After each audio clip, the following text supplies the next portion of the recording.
Awesome. Hey, everybody. So we're here again with another producer's log. I'm actually going to get the Instagram stream going right now. We're live on Instagram as well. We're live on Facebook, YouTube, on the Full Coverage Media Group Facebook, and on the UXL Facebook page, and also on Twitch right now. So yeah, we're streaming on several platforms at once, which I always think is really cool.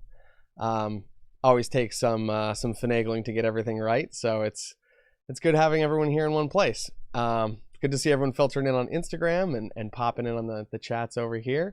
How's it going? People on Twitch are saying hello. So people who are joining us on Instagram, feel free to join us on Twitch, on Facebook, on UXL's platform, or on Full Coverage Media Group, and you'll be able to chat in a little bit more easily there.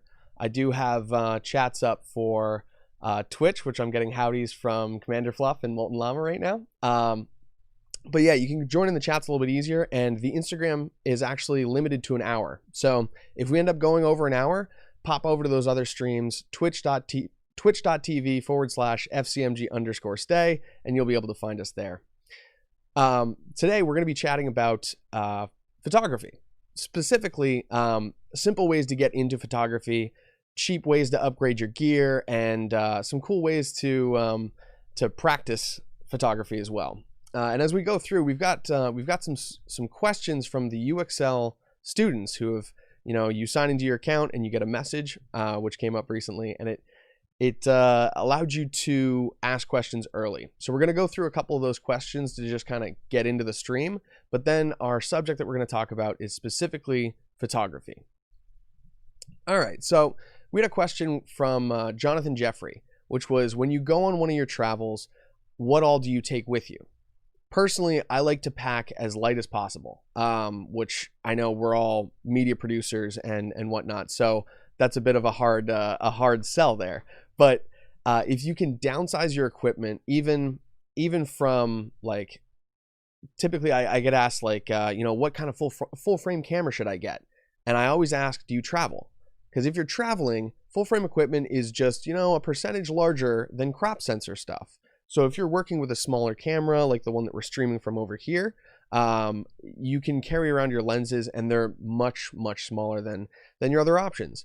But of course, there's another option that we are always bringing with us almost everywhere we go, which is a smartphone. Almost all of us have these things, and there's really, really great ways to improve your smartphone photography. I spoke with a couple people and got their opinions, and we talked about how, bringing a smartphone with a couple of nice, like, lenses, like these. Moment makes some great lenses. They're obviously a little bit more expensive, but these are kind of like the top line, I would say, for cell phone photography. These will just pop into a case. Let's see if we can get this one out of here.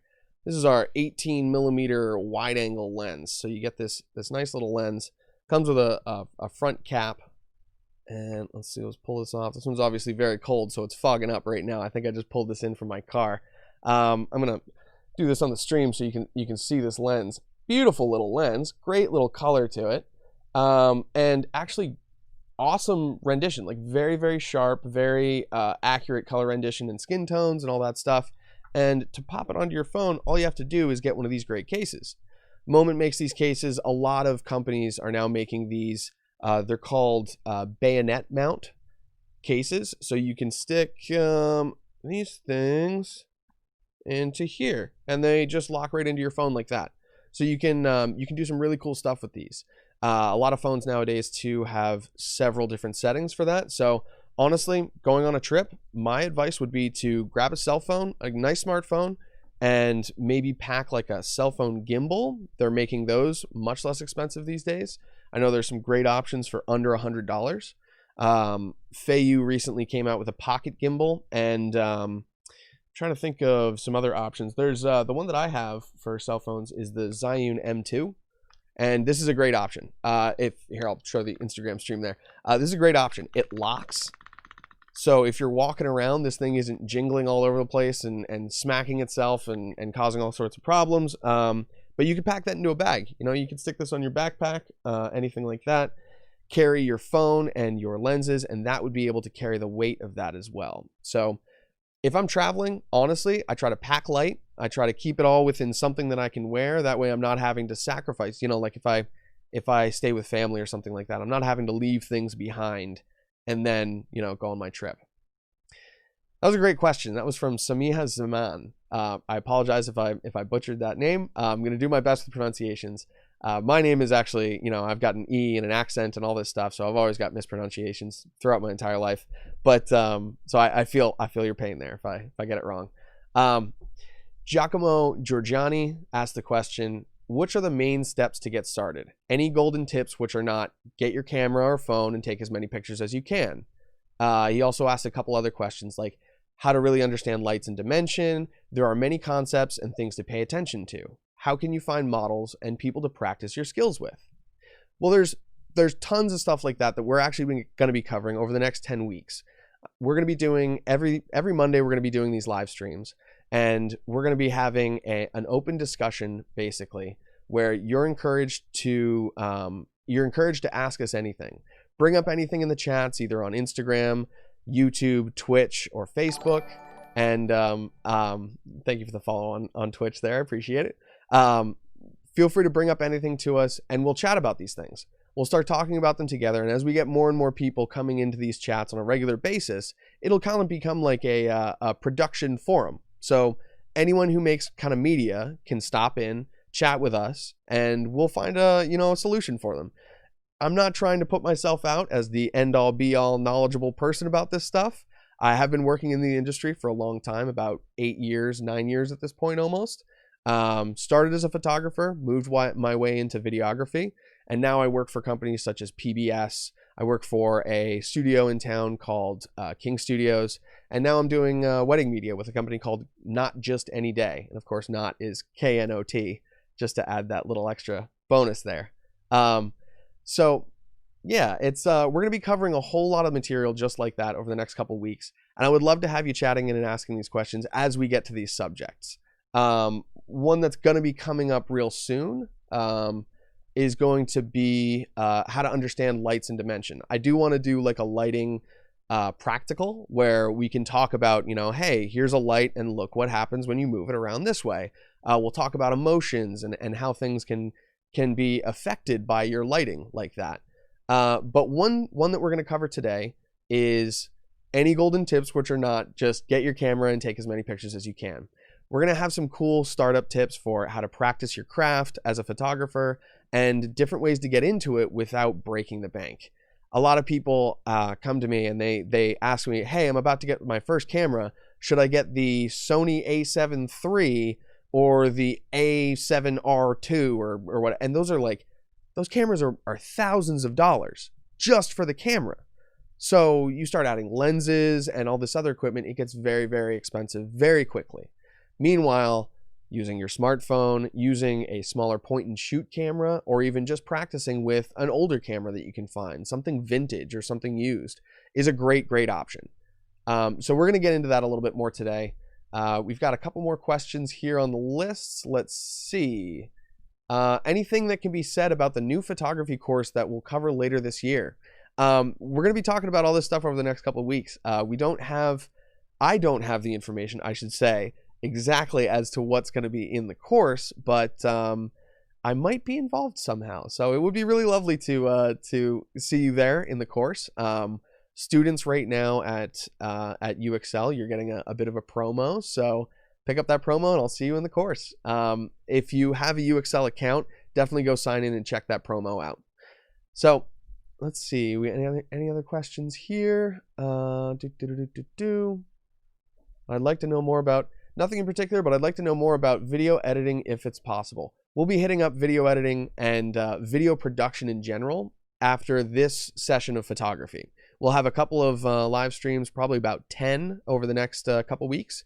And then we're going to get into videography. After that, we're going to get into media production in general. So design and websites and things like that. And then we're going to move into freelance after that. So we've got a long stream of content coming up for you. And I'm really excited to be working with UXL to bring this to you.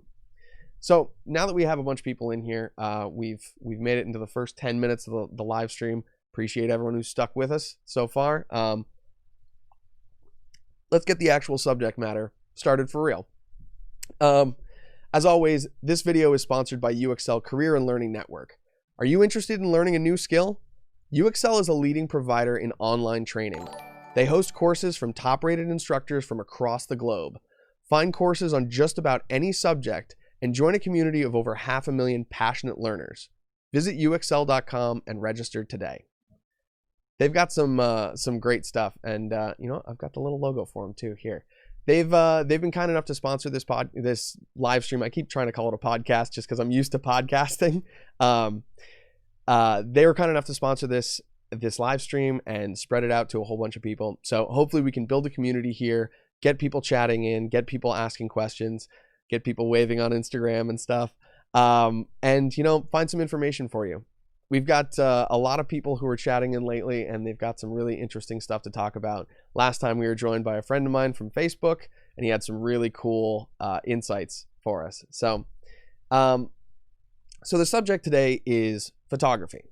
Getting started in photography in particular. Also, how to be a better photographer. And that's something I need to practice as well. I always tend to stick to my standards when it comes to photography. And, you know, there's always room for a little bit of experimentation and learning too. So my first point that I wanted to talk about was using the camera that you have. As I mentioned before, a lot of people talk to me about, hey, what camera should I get? Should I get this $5,000 camera or this, you know, $6,000 camera? Which one's better? And it's like, well, yeah, we could talk tech specs all day, but is it really going to make sense for your first camera to be the most complicated camera on the market? Maybe not.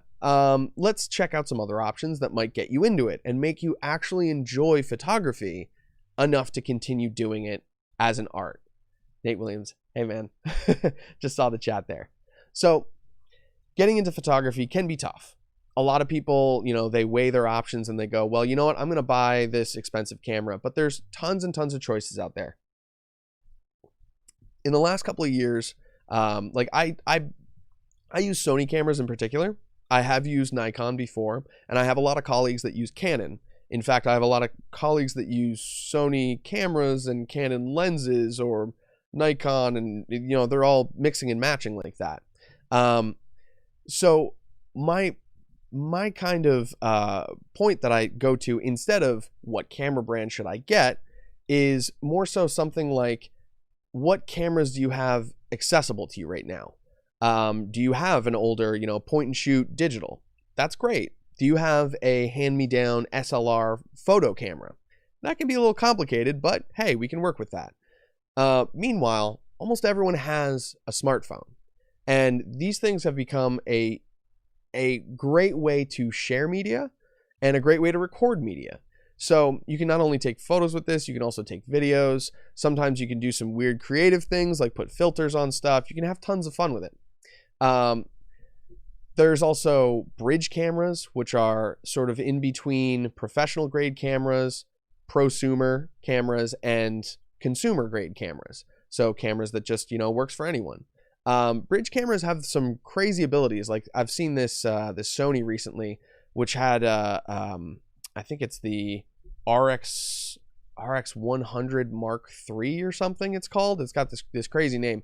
But it's got a lens on it that basically goes from a wide angle lens. It's something like 20 millimeters or something like that. And then it has a crazy zoom. Like it goes up to like 600 millimeter zoom.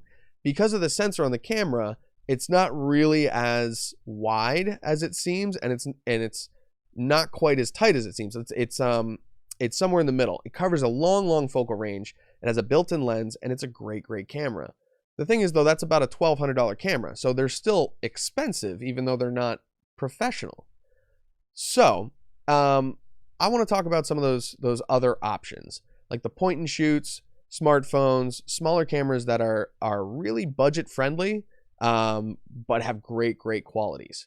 For instance, on Instagram right now, people are watching on the Galaxy S9, which is a tiny phone. We're looking at the front screen camera right now. So that's kind of like the lower quality of the two.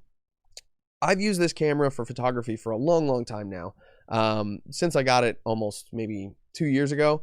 And it's always been a great option for taking photos on the fly, having something very small in my pocket that's not going to weigh me down, and just getting out there and doing it. So let's kind of switch gears and let's talk about, instead of the different types of cameras that we can use, because everyone has basically one of those. Use whichever camera is going to be your, like, it's going to work for you at that price. Actually, our friend from the last episode, Matt Griller, is chatting in right now. He says, get the camera that works for you at a good price. You can learn more from a less expensive camera. That's a really good point. He continues, and honestly, with knowing how to use the camera, you can make something that looks just as good as an expensive camera. I think that's absolutely true as well. Personally, I use crop sensor cameras, which are not the big full frame, super expensive boys. They're typically under $1,000. There are some ones that go over that for specific reasons, but you can get like a Sony a6000 and have great quality photos without having to go into that full frame sort of world. Meanwhile, there's other things like, you know, these moment lenses that we talked about, these lenses that you can put on your phone that would work just great. So if you have a smartphone, you can literally just upgrade it with lenses. But the reason why I mentioned crop sensor cameras is because you can put full frame lenses on there. You can put like big expensive stuff, but you don't have to have like the big expensive body to start off with, which means that you have access to less expensive things when you start off. Your first lens isn't going to cost you $800. You can get something for $200 or $100, which works great. So speaking of getting things for a little bit less expensive, let's kind of switch gears and let's talk about equipment. We were talking about phones before, and Matt made a great point here. Let's talk about using some less expensive gear. Honestly, in my experience, using less expensive gear has taught me to make that gear work the way that I need it to. I've had to learn how to use it manually. I've had to learn how to upgrade it without actually getting into like the pro level stuff. For a long time, my professional camera was a Nikon D3200, which isn't even considered like a prosumer camera. That's a consumer grade camera. It worked great. It was a DSLR. I shot some video with it.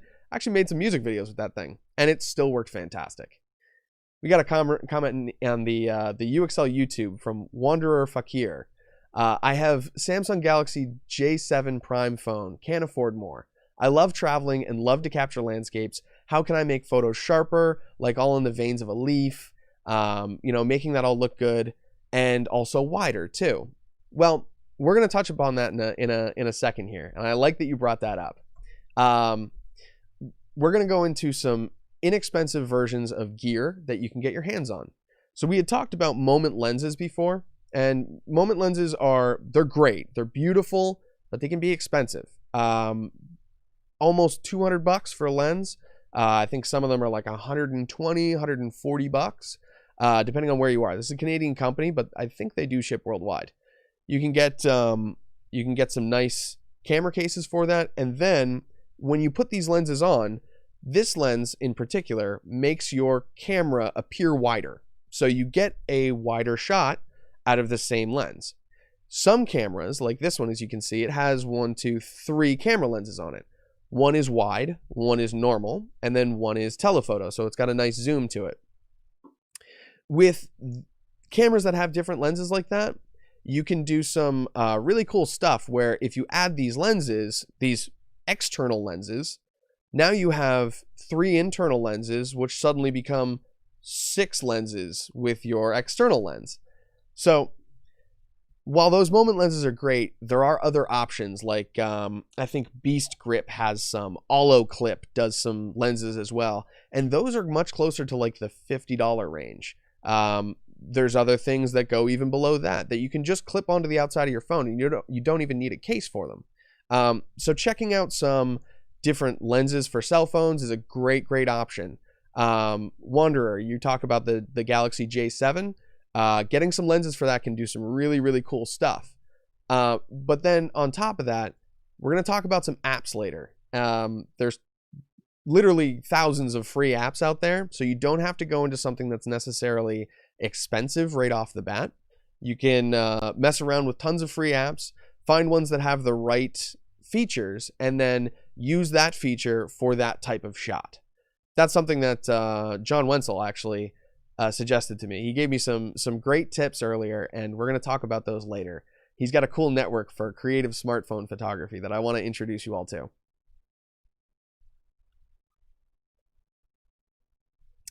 Cool. All right, so we have a couple more comments. We're going to move more into the inexpensive equipment, but let's see. What do you think of iPhone camera?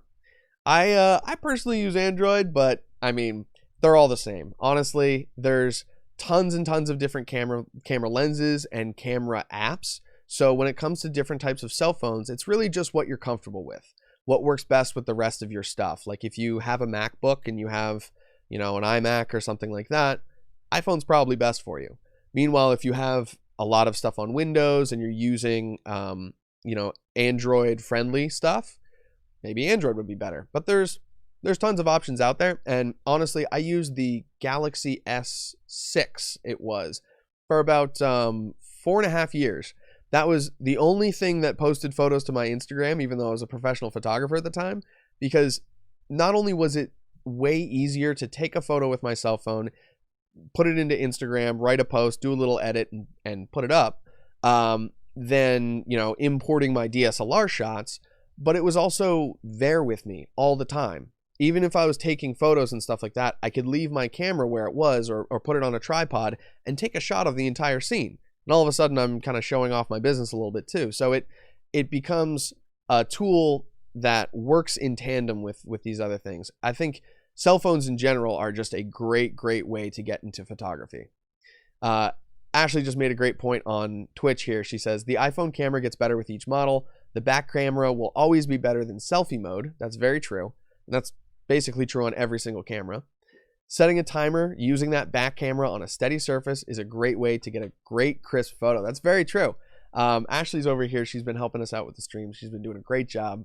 And she makes a good point there. Using time lapse and using the actual normal camera on your cell phone can make a big difference in quality. You wouldn't be able to necessarily see the shot, but I've seen some people do some clever stuff. Like you can set your phone in front of a mirror and then all of a sudden you can see your shot. It's just that easy.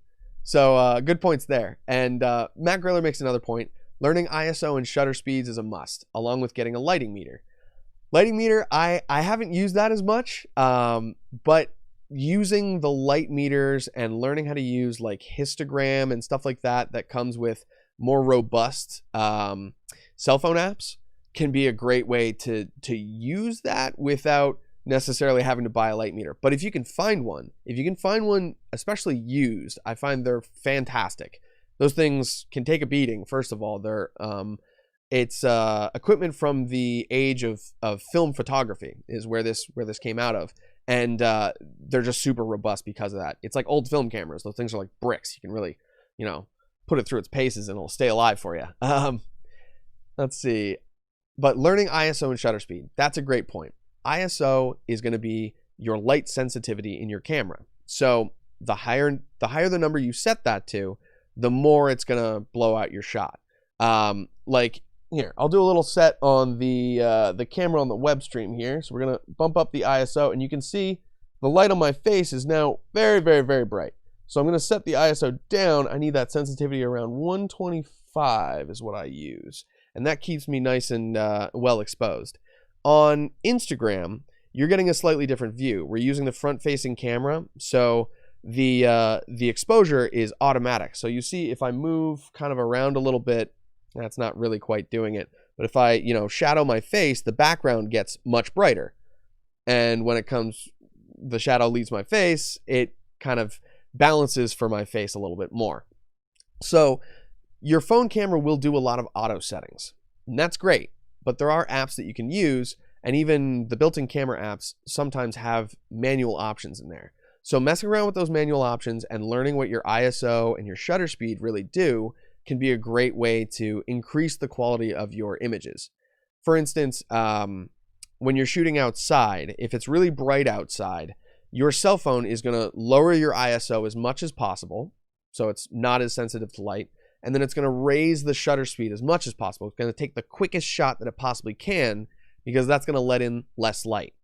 So it does some different things when you have a really high shutter speed like that. Like you don't get quite as, quite as good color, or it's just a very, very sharp still image. You won't get any motion blur, which can be a benefit.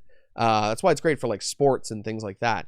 But if you want to, lower your shutter speed without blowing out your image then out in the daytime, you can put things on like ND filters, which is just a little piece of glass. I think I have one right here even. This is from Gobi. They make these little, I think it's 37 millimeter mount ND filters. And this one, as you can see, it's got a little twist thing on here. And I'm gonna, here we go. I'm gonna focus the webcam on this as well. All right, so if you twist this glass, it goes from dark, and then you can see it clears up. It gets a little bit lighter. You can see through it a little bit more. It's a little hard to see on the this webcam here, but you can see it on Instagram actually a lot easier. So you can see here, you can see through it as we spin. It gets dark, dark, dark, and then it goes to black, and you can't see through it at all at that point. Your camera will still be able to see through that, but that's a 1000 ND filter. So it gives you 1/1000th of the light that you were getting before. And when you put that in front of your camera lens, it allows you to either raise your ISO, or what I like to do is lower your shutter speed.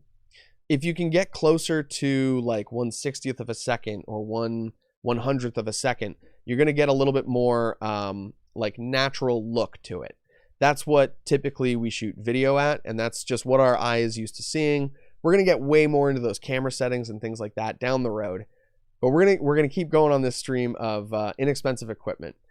I'm going to get back to, Matt's got some good other comments here. I've got a question from Liz. Ashley has another point. We're going to pop in on those in a second, and we're going to talk about some more different types of basic cheap equipment. And I don't mean cheap as in cheap quality. I mean cheap as in very low price. Compared to the other options, some of these can be fantastic options. So we started talking about iPhone or phone lenses in general. Those are great for adding to your cell phone, but you can also get inexpensive lenses for your cameras. For instance, a lot of mirrorless cameras are coming out, so they don't have a mirror in front that has to flip up, and it takes a little bit of extra space, which actually means that now we have the ability to put vintage lenses on these cameras. So I did a little hunting on eBay, and I found this little store. I should probably look that up, actually.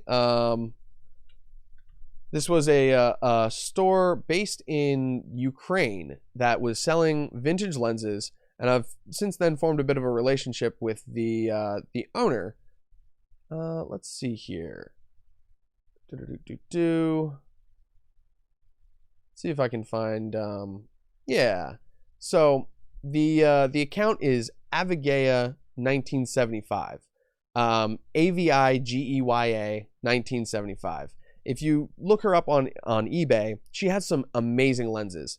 I've been picking up these little lenses for Sony cameras, which you can adapt using a M42 mount or an M39 mount, which is a little screw-on mount. So that mounts to your camera, and then you can put these lenses in front, and you can get something like some really incredible stuff for very inexpensive. Like I'm looking at a let's see here, Jupiter 12 lens. This is one that I would no, this is for Kiev mount. Okay, so they have a bunch of different mounts. Let's look for one that has M42. Okay, so this is a beautiful lens. Okay, this is an 85 millimeter Telor lens. It's $130, but it's f2, and these things are crazy, crazy sharp. Some of these lenses might have some weird things like old chromatic aberration and whatnot, but you can get some amazing quality out of really inexpensive lenses. The only thing is then it's a manual lens that you have on your camera, so you have to be aware of that. You have to use all your manual settings, and just like Matt mentioned before, using less expensive equipment and figuring out how to do all the manual stuff can really, really improve your photography overall. Because then one day, if you upgrade to that full frame $10,000 camera that's just amazing and it does everything, then you're going to be able to use all of the manual settings on there and really make it the way that you want to. So I'm really thankful that my first camera was a much smaller camera. It was a little tiny point and shoot. I think it was a Samsung. It was waterproof, and it took, I think, 8 megapixel photos, but I learned how to use that by just taking photos on trips with family, and whenever I'd go to school, like I would just sort of bring it along, and if something came up, I'd pop a photo. But you know, having using the camera that you have and just making it work, using manual settings, learning different ways to use it, and adding different things on, like additional lenses, filters, lights, we're actually going to get into that a little bit, is a very easy way to upgrade your setups without really, you know, costing you anything. If you have that camera, it's free.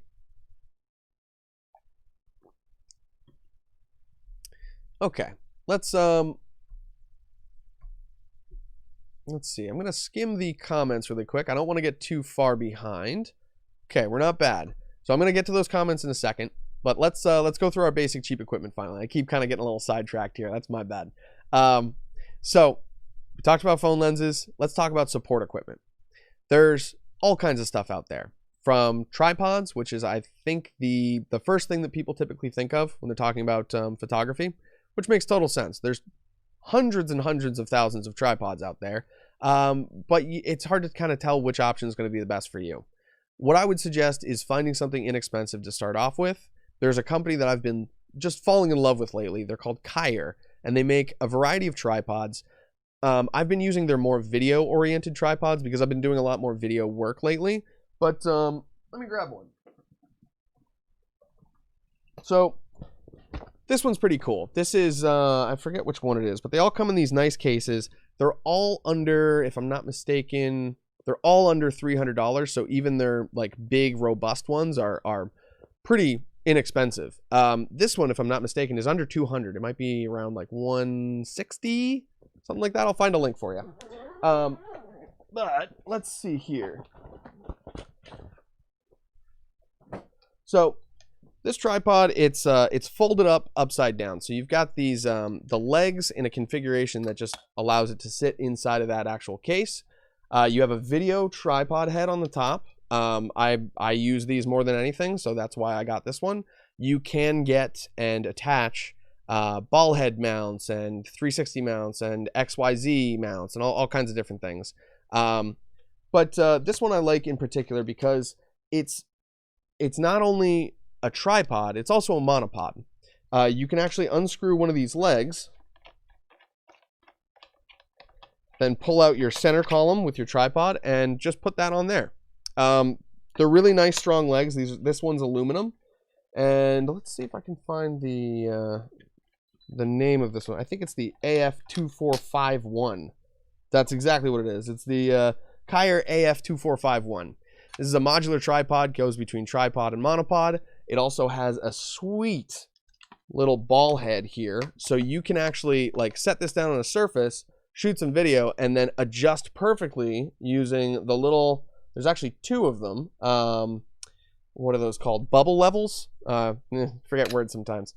But yeah, using the bubble levels, you can set this thing up, make sure that it's perfectly straight, and it'll do a great job for you. But there's also even smaller options than that. Everyone thinks about these, 6-foot tall tripods and whatnot when they're doing things. One of my favorite ones lately has been this guy. It's tiny. It's a Ulanzi tripod. And I think it's specifically made for desktops. So you're supposed to use it like, on your countertop, or if you're doing a live stream, use this thing. But I just like how small it is.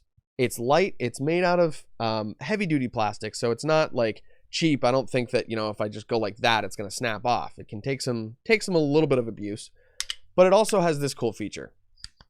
It telescopes. So if you need to raise your tripod a little bit, also has a built-in ball mount, which I am just such a huge fan of. This thing has been fantastic, and Ulanzi sent this to me to test it out a little while ago. Let's see if I can find the price on this, because I think the price difference between that and like real tripods is insane. Ulanzi desk tripod. Yeah, okay. I'm seeing them for $12. So $12.95. 13 bucks, you got a new little tripod. And that thing, it gives you a different perspective when you're out in the world too. You can set it on top of things, you can set it on the ground. There's a bunch of different ways to use it. You can even use it as like a selfie mode. You know, hey, I'm gonna shoot some video and like handhold this thing. I prefer heavy things when it comes to support handheld, but this is a good option in a pinch. You know, you're not just holding the camera body itself and getting some weird tumble shake. So it's a good option. Let's go back to our little list here. Okay, so we talked about tripods. Now let's talk about gimbals. Gimbals are a whole different story, and they've been getting a whole lot more popular lately. There's some expensive options like, you know, the big Ronins and giant gimbals that can hold 85 pounds and all that. They're fantastic, but I don't think that that's something that's like entry level. So let's talk about some options. I recently was given the opportunity to review one for Feiyu, which is a company that makes the AK2000S. It's got a little bit extra on it right now. Obviously, it looks a little crazy, as you can see. It's got these arms and whatnot, and it comes with this arm on the back, which I love. But yeah, I've definitely done a little bit of add-ons to this. Digital Photo was kind enough to send this over for a test. This is the Aries Z-axis. It helps your tripod or your gimbal stay stable when you're bouncing up and down, like say if you're running down a road. But oh, I see we have a question about gimbals. I'm gonna take a look at that in a second. So that one is about half the price of the first gimbal that I ever got. First gimbal cost around $800, and that was within the first 2 years of gimbals coming out. Then this one nowadays is about $380. So they've gotten much less expensive, but they've also gotten much smaller. So you can get some great ones for your cell phone, for your small mirrorless cameras, like this Zhiyun M2, or Zhiyun, as actually how you pronounce it. This is the M2. It's very strong. It's very stable. It's got a lock on it, so if you're walking around, it's not gonna be flopping around like some of the older gimbal models would. And it's got a big battery in it, so you can actually charge your phone while you're using it on this device, which I think is just a sweet feature. It comes with a phone mount too, so it's made for phones. It's made out of aluminum. It's very high grade, and I'm not actually sure of the price on this one. I'm gonna look that up really quick. But in the meantime, I see that we have a question about gimbals. So before we move on from those, we're going to address that question. Let's see here. Zhiyun M2. Okay, yeah, so the Zhiyun Tech Crane M2. This is a 3-axis gimbal. I'm seeing it for $200, but I'm also seeing used on eBay for $130. This thing can literally hold like a little point and shoot camera. I've had it hold my A6400, which is a mirrorless crop sensor camera from Sony. It had a cage on it. It had a big lens. It was the 16mm Sigma lens. And that's a heavy boy lens. So it can definitely take some weight, and it's a good option if you're getting into cell phones. But again, there's some things that are less expensive. Zhiyun has the Smooth Q and the Smooth 4. Both I think are around $120 new. They might even be less expensive now because of things. They're about 2 years old now. I actually have a Smooth 4 over there, and it's worked great. Okay, let's see if we can find that comment about gimbals here. Okay, during travel, it's not always possible to stop every time I use a selfie stick to shoot through the car window to record, but they're shaky. Will a gimbal be a good option to make them shake less? That's exactly what a gimbal does. Let's see here. I wonder if I can just pop this on real quick. So what a gimbal really does is it takes motion out of 3 axes. It'll do, let's see, spin motion like this, motion like that, and then motion like this as well. So it covers those 3 axes. All you have to do is position it where you want.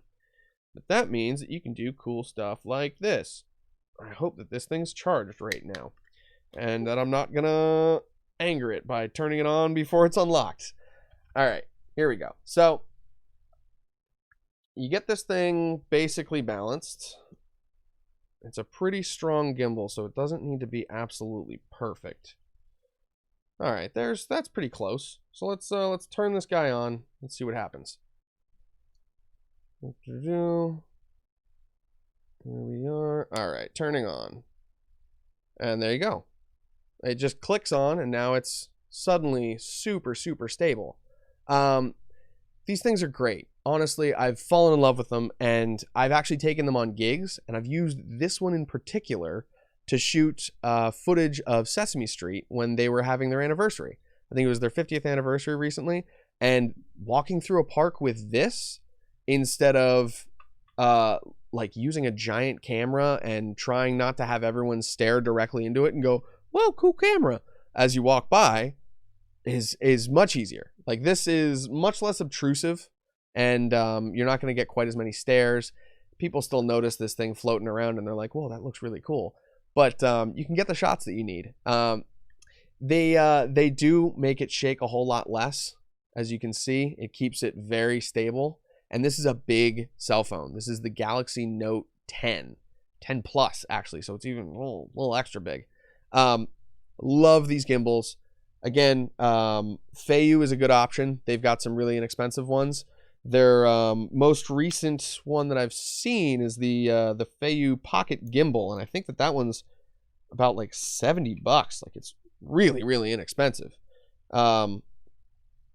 Let's see here. I'm gonna put this back over here. I'm gonna get my cell phone back, and we're gonna look up that option from Feiyu because I have really been enjoying their products so far. They've been very nice to me. They sent me that gimbal, and COVID started, and they actually.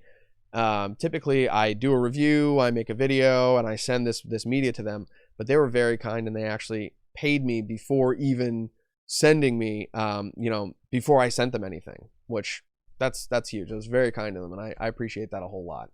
Okay, so let's look up this, what we're going to look up. We're going to look up the Feiyu gimbal. That's it. Feiyu Pocket Gimbal. Okay. Oh, they came out with a pocket camera. That's cool. Feiyu handheld gimbal. Nope, that's the camera still. Let's see. I'm gonna look them up on Amazon quick. That's where I get most of my stuff, and that's a great place to practice your photography. Is Amazon reviews. I've been doing that for a long time, and they've been very nice at the companies that get those reviews have been very nice at sending me products and helping me check things out. Gimbal Feiyu, if I spell it correctly. There we go. Okay. All right, so the Feiyu Tech Vlog Pocket is the one that I was talking about. I'm going to drop a link in the chat right here. Anyone can go check it out.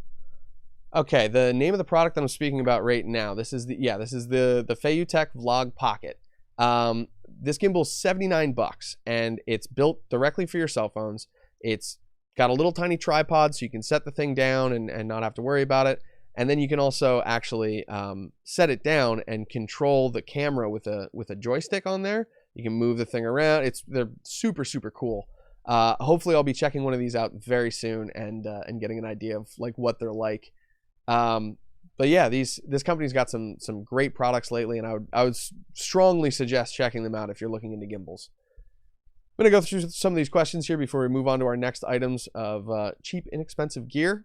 Again, if you're watching on Instagram, once we get to about 1 o'clock, our time limit's gonna run out on Instagram. So hop on over to Twitch or Facebook with UXL, Facebook with Full Coverage Media Group if you want to watch there. There's also UXL on YouTube.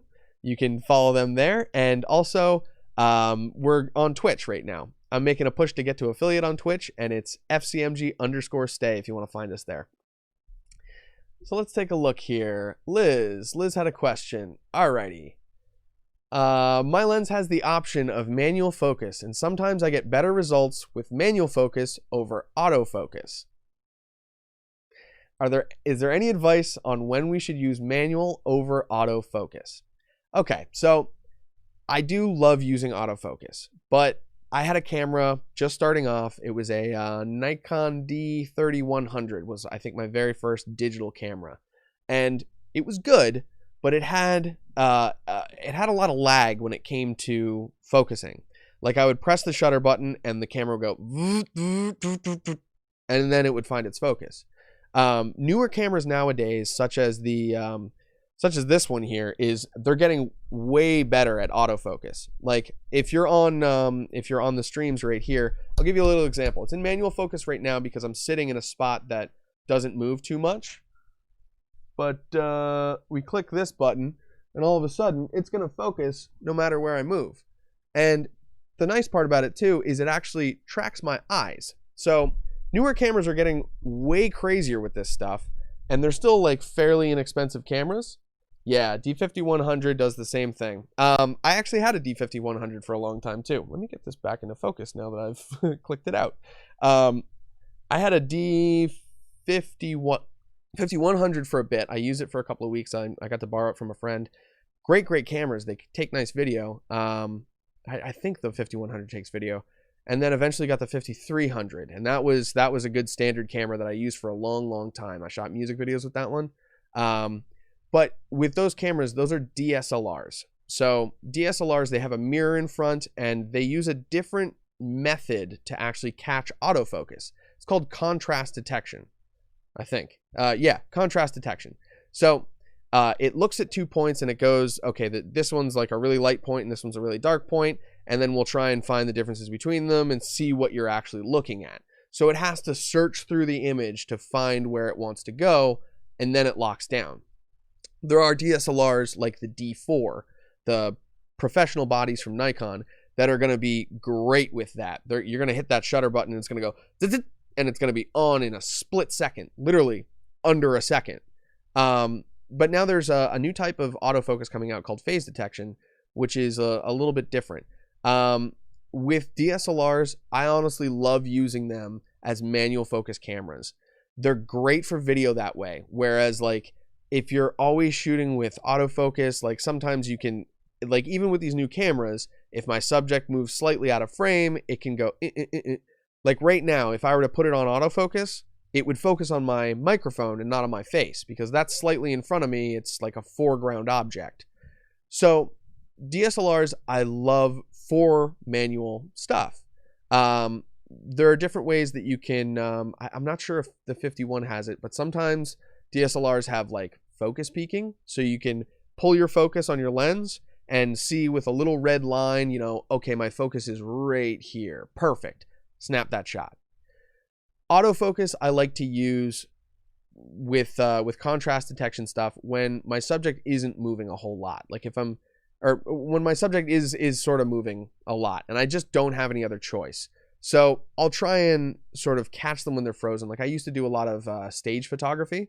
So I would watch a stage performance and sit there with a camera and try and get these nice shots. That was really a best case scenario because the background is typically very dark. A lot of those places have like lights on the actors, and then the background is much more dim. So it can be easier in situations where your subject is the most brightly lit out of everything. But also situations that have more light in general are going to be easier to focus than low light situations. So if you don't have a lot of light, switch to manual. If you have a subject that isn't moving a lot, switch to manual. Those are the good ways that I've found, taking a shot and then checking in your clear image zoom, like zoom way into that image and see if it's perfectly on those eyes. That's when you're going to get those beautiful, beautiful shots. So I hope that helps out with your question a little bit, Liz. I know that's a hard subject to kind of move beyond, but honestly, 5100, I would use manual a lot of the time and use it to train. And then one day, if you ever decide to upgrade to a newer camera, you'll be surprised, and you'll also have the option to do manual stuff too. So you can use that creatively. Then it becomes part of your bag. Alrighty, we got a bunch of questions popping in now. Okay, recommend a good tripod. We talked about tripods a little bit earlier, actually. We mentioned the Ulanzi, the little one. And we also mentioned the Kyre tripods, which are bigger ones. So check those out. Kyre is on Amazon, and they have some great products. I really love them. Let's see here. That's exactly what my DSLR does on autofocus, and I moved to manual, but I'm horrible. Pictures come out bad. I know it takes a while to get used to a lens, the direction that it turns. Some lenses have different directions that they go. Some cameras you can actually switch that direction in your settings. But yeah, it's definitely a learning curve. It's tough to get into manual, but once you do, I promise it's going to be worth it. Matt Griller says, I prefer manual also because I can better control and adjust depth of field. That's very true. Depending on where you set your focus, you can get a blurrier background. You can kind of experiment with those things a little bit easier, and you can see it happening in real time. Let's see. Michelle Stewart. Hey, how's it going? I use autofocus, but if you half press the shutter release, it locks focus on the subject. That's a good point too. So there's another setting that sometimes I use on DSLRs called back button focusing. So instead of half pressing the shutter and it focuses, there's a button back here that you'll press the button and then it will focus. So that can be really good if your subject isn't moving. You use autofocus once, get onto the subject. You might have to fine tune a little bit if you need to, but then you can press the shutter as many times as you want, and it's not gonna jump and autofocus and do anything weird on you. It's sort of like manual with the autofocus option. And I know that the D50-100 should be able to do that. I was using that on Nikon cameras for a long time, and honestly, it was huge. Made a big difference in my shooting. So Liz, that's a good tip for you too. Actually, this is great. I love this discourse that we're all having. It's beautiful. Okay, let's see. I use autofocus. Okay, wasn't doing that in the beginning, and my photos were really blurry. Yeah, learned that trick in a class. Thank you for sharing that, Michelle. I really appreciate that. Do prime lenses have manual focus, or is it only zoom lenses? Both zoom and prime lenses will have the option for auto and manual if it's an autofocus lens. That's the distinction there, is if it says autofocus, then it's going to have the ability to switch to autofocus. There are some other cameras that you can put like an old film lens on there. Like Nikon has a great ability to do that. You can buy older manual lenses for very inexpensive and then slap those on and they'll work, but they won't be auto unless you have an internal focus motor. Some cameras have that, which is like, that blew my mind the first time I used something like that. I think it was the D300 I used, and I put a manual lens on there, and all of a sudden it was autofocus, and I was like, what? It blew my mind. It was great. John Wenzel just chatted in. Hey, John, we're going to be talking about your group in a little bit, actually. I want to get to that before we hop into, before the Instagram chat ends. So I'll get these last couple comments out, and then we'll move forward. I have a Canon 80D. Alan Sauls says, I have a Canon 80D. What's your opinion of third-party / aftermarket spare batteries versus the super expensive Canon batteries? We're going to talk about that. Off-brand stuff is one of the cheap equipment options that I was going to mention. So let's hop over to that list quick, and we'll run through some of those really quick, and then we'll talk about John's group before our Instagram chat here ends in about 10 minutes. You know what? Actually, since this one's ending in about 10 minutes, I'm going to hop over and I'm just going to talk about John's group really quick. We talked about cell phone photography for a little bit here. There are tons and tons of resources out there on how to improve your cell phone photography, smartphone photography, I should say. But one of my favorite groups on Facebook for this is Creative Smartphone Photography. Go into Facebook and check it out. They're a great group run by John Wenzel, who's a photographer from Toronto. He's done some really cool stuff, and I've followed him for, probably 8-9 years now. Does really cool stuff, and he's got a couple of different pages that you can follow for him personally. But he gave us some advice that I wanted to share with you today, and his top piece of advice was, don't be afraid to try it. When it comes to photography of any kind, doing model photography, doing landscapes, portraits, doing, family shoots, whatever. Give it a shot, give it a try, and see what you come up with. Because honestly, you post things. What's the worst that can happen? just delete it if you don't like it. The group is called Creative Smartphone Photography. Ashley's going to find the group and she's going to post a link in the chat here. I think it might be a private group, so you just, you know, request to join the group and they'll let you in. But it might be... Yes. No, Creative Smartphone Photography. Here we go. I'm going to see if I can find it on here. But yeah, he has Creative Smartphone Photography. There's a couple of other pages. I'm going to run through the names right quick. He has JJ Wenzel Images, Tails Fluff, and Chef's Photographer. One is for pets, one is for food, and the other one is his photography in general. But the group is Creative Smartphone Photography, and we'll pull this up here. Yeah, it's a private group.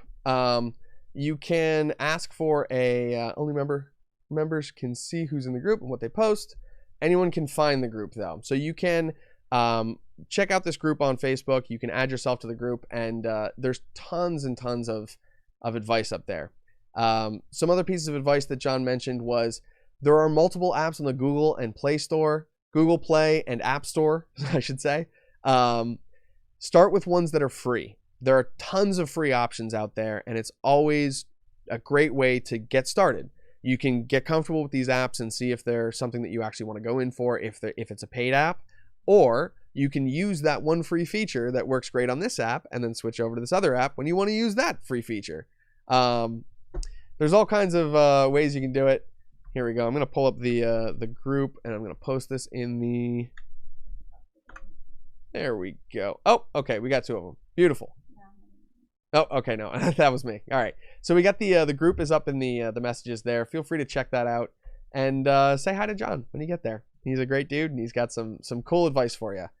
His essential apps that he mentioned were Snapseed, ToolWiz, and Photoshop Express. And while those can be some big apps, they have tons and tons of tutorials online. So you can find those on YouTube. You can, you know, really figure out which apps are going to work best for you and use them for each specific thing that you're going to do. So thanks to John again for giving us that information and passing that along. That was under my category of ways to practice photography. So we're going to hit some more of those too. But I did want to go back to the cheap equipment because there's lots of stuff in there. There's so many good options that are coming out recently, and they're all great. So we talked about phone lenses earlier. We talked about moment and less expensive options. We talked about filters, stuff like that. We talked about support equipment, which was Kayer and Ulanzi tripods, Feiyu gimbals, and the last thing I wanted to mention from support equipment was things like this. This is it's a motorized slider. This is a little tiny boy. It can only carry a mirrorless camera, very small cameras, or what is the other thing? Or smartphones. That's the other thing that we were talking about. But this thing's really cool because you can power this on. It's got an internal battery. Let's see. All right, power it on, and you can adjust the number here. Let's see. We'll put that up to a 9. Let's go as fast as we can. And then you press either direction on this thing. Boop. And it starts moving.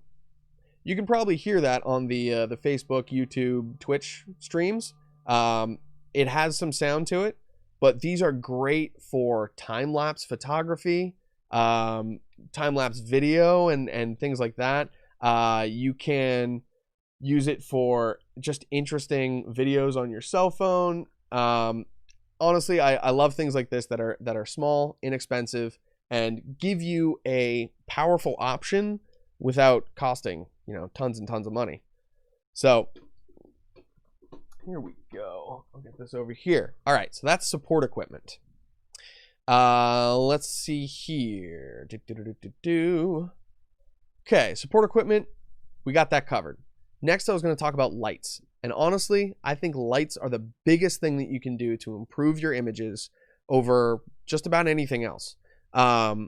Lighting kind of comes into place when we're talking about, you know, getting lenses that allow you to shoot really bright and all that stuff. But oh yeah, I forgot to mention what this was called. This is the Grip Gear Movie Maker Kit. These things are really cool. You can find them on Amazon. I think they're still selling them. But I've got a couple of these actually, and I've been using on some really cool stuff. But yeah, Instagram's ending right now. Thank you to everyone who watched there. Come check us out on Twitch TV /FCMG_stay. Peace, Instagram. Okay, so that live stream ended, but we're going to continue over here. We got more stuff to talk about. And sure thing, smiles for days. Here we go. All right. Beautiful. Okay, so that's done there. We're gonna focus over here. We're gonna chat. We're gonna get in on it. All right. So, lights. There's some great options that have been coming out lately, and they're getting less expensive and more powerful all the time. Joseph Chu, we're gonna get into studio lighting. I'm gonna do a lighting intensive in the next couple of weeks. We're gonna do something with photography, and then weeks after that, we're gonna do something for video. And even beyond that, we might do something for like product photography and who knows. But we are going to get into studio lighting very soon. I would love it if you chat in on any of the other streams when I do this, either on Facebook, Full Coverage Media Group, or in any of those other groups on here. Let's see. You got another question here, so I'm going to follow that up. So Joseph Chu said, how do you set up studio lighting? And then went on to say, I mean a basic lighting setup, front, back, and the third light. Can't remember it. So key, hair light, and fill is what you're talking about. What I typically do is I'll put the key light and the hair light on the opposite sides. Real easy. One, I won't have it directly in front of the person typically. I'll have it a little bit off to the side. That just gives a little bit of drama, but you still want to have lighting on the other side of the face. Meanwhile, the fill light is just that little extra push on that side of the face that you weren't getting otherwise. 3 lights is a great way to do it, but you can actually make it work with only 2. And what I've been doing lately is I'll set up the key light and then I'll set up the hair light and I'll sort of use that as my fill. So instead of directly behind, I'll bring the hair light a little bit around this way. I'll give you an example too, using one of my little handy dandy lights over here. Let's see. I'll turn this one on. This is the Waylight RB80P. RB08P, sorry, actually. But it's different colors, you can see. It does all kinds of stuff. Let's flip through, let's find. Okay, so that's 5500K, that's about daylight. So I'm going to turn this down because it's currently at 100%, and that's just going to be crazy bright. This thing's awesome. It's got an internal battery. I'm going to talk to you about it in a second. So I'll show you what I mean.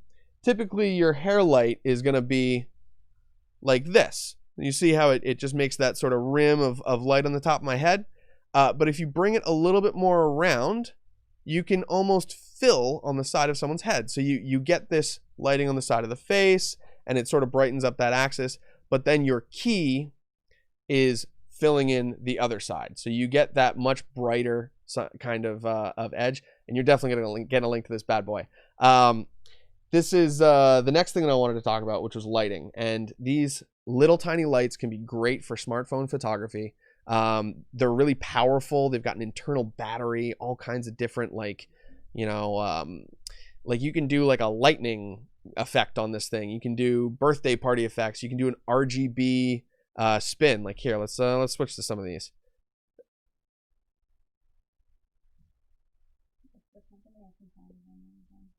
It's here. I'm going to show Ashley the name of this thing so she can look that up. Yes. All right. And Waylight has been kind enough to let me test some of their equipment. But this thing, I tell you, it does some really cool stuff. So this is now doing just an RGB sort of. It's going around the hue circle, and yeah, it is great for portraits. You can do some really cool stuff with colored lighting. LED lights in particular, as you can see, this one has, let's see if I can turn it down enough for you to see it. You'll see, I mean, you can kind of see it's got like diodes in there. So they're little tiny light emitting diodes. That's what LED means. But they're little tiny squares. They have white and yellow. So that's your daylight and your incandescent light balance. That's like bicolor lights have that. But then it also has red, green, and blue right next to it. So you get red, green, and blue plus white, which means you get a much more accurate color grade when you're doing things for portraits. So you get better skin tones, all that stuff. It's fantastic. I'm gonna take a sip of water here. Let's stay hydrated. Okay. So let's see. Yeah, Ashley got the mini LED light in there. I should really be dropping affiliate links in here. I just realized that. I think you should put those after the end of the stream. Just go drop them into the channels on the stream. Oh. The last comment that we have a nice list all tidy. Yeah. Okay. All right. So that's a great suggestion. Ashley just suggested that at the end of these streams, we're gonna go in. We're gonna add affiliate links at the end. We'll have some tidy link sections so you can check out everything. Affiliate links don't cost you anything more, but they do help us out, and we really appreciate all of your help. Everyone who's jumped in, we have 40 people watching on stream right now, and that's fantastic. Okay, so that's the little Waylight RB08P. Fantastic little thing, built-in batteries, all that stuff. But if you don't want to have something that has a built-in battery, so if it does die, you have to charge it. That is one thing with this light. You can't charge it and use it at the same time. Another option is using lights that use external batteries. And I know that sounds expensive, like, hey, I'm going to shove a bunch of AA's into a light and use it like that. Yeah, there are some that are like that, but that's not the type of battery that I'm talking about. NPF batteries have become really commonly used. And you can get some fantastic ones. Like this is a DSTE brand. This is a 7,900 milliamp battery pack. And you can get 2 of these for about $30. So if you know anything about milliamps, that's about enough power to run like a small light or something that's about 15 watts for like 10 hours. So these things are fantastic. You get a lot of power out of these for a very little price. And then they can attach into lights like these. I have one of these in the background. This is a Wellmaking HL400. Wellmaking has been making cob lights, which is chip on board. If I were to unscrew this whole light array from the front, you have to kind of like take some screws actually out. Then you can see that it's one big diode. So you get one single point of light instead of a bunch of little tiny ones. The little tiny ones can give you some odd shadows. Like I have a light above me right now. That's a wider light. It's actually made out of fabric, which is really cool. You can bend it. But it has a ton of little tiny diodes. And if I were to take off the diffusion on there, any shadows that you would see there would be like a line of shadows getting progressively darker until you get close to like into the actual center of the shadow. These lights are really good because they give you one single point of light. You can kind of see it in there. That yellow spot right there is the chip. It's a big stinking chip. It's like a 1-inch square. But these batteries, I should say, you can plug it into DC power. But why would you do that when you can plug it into one of these?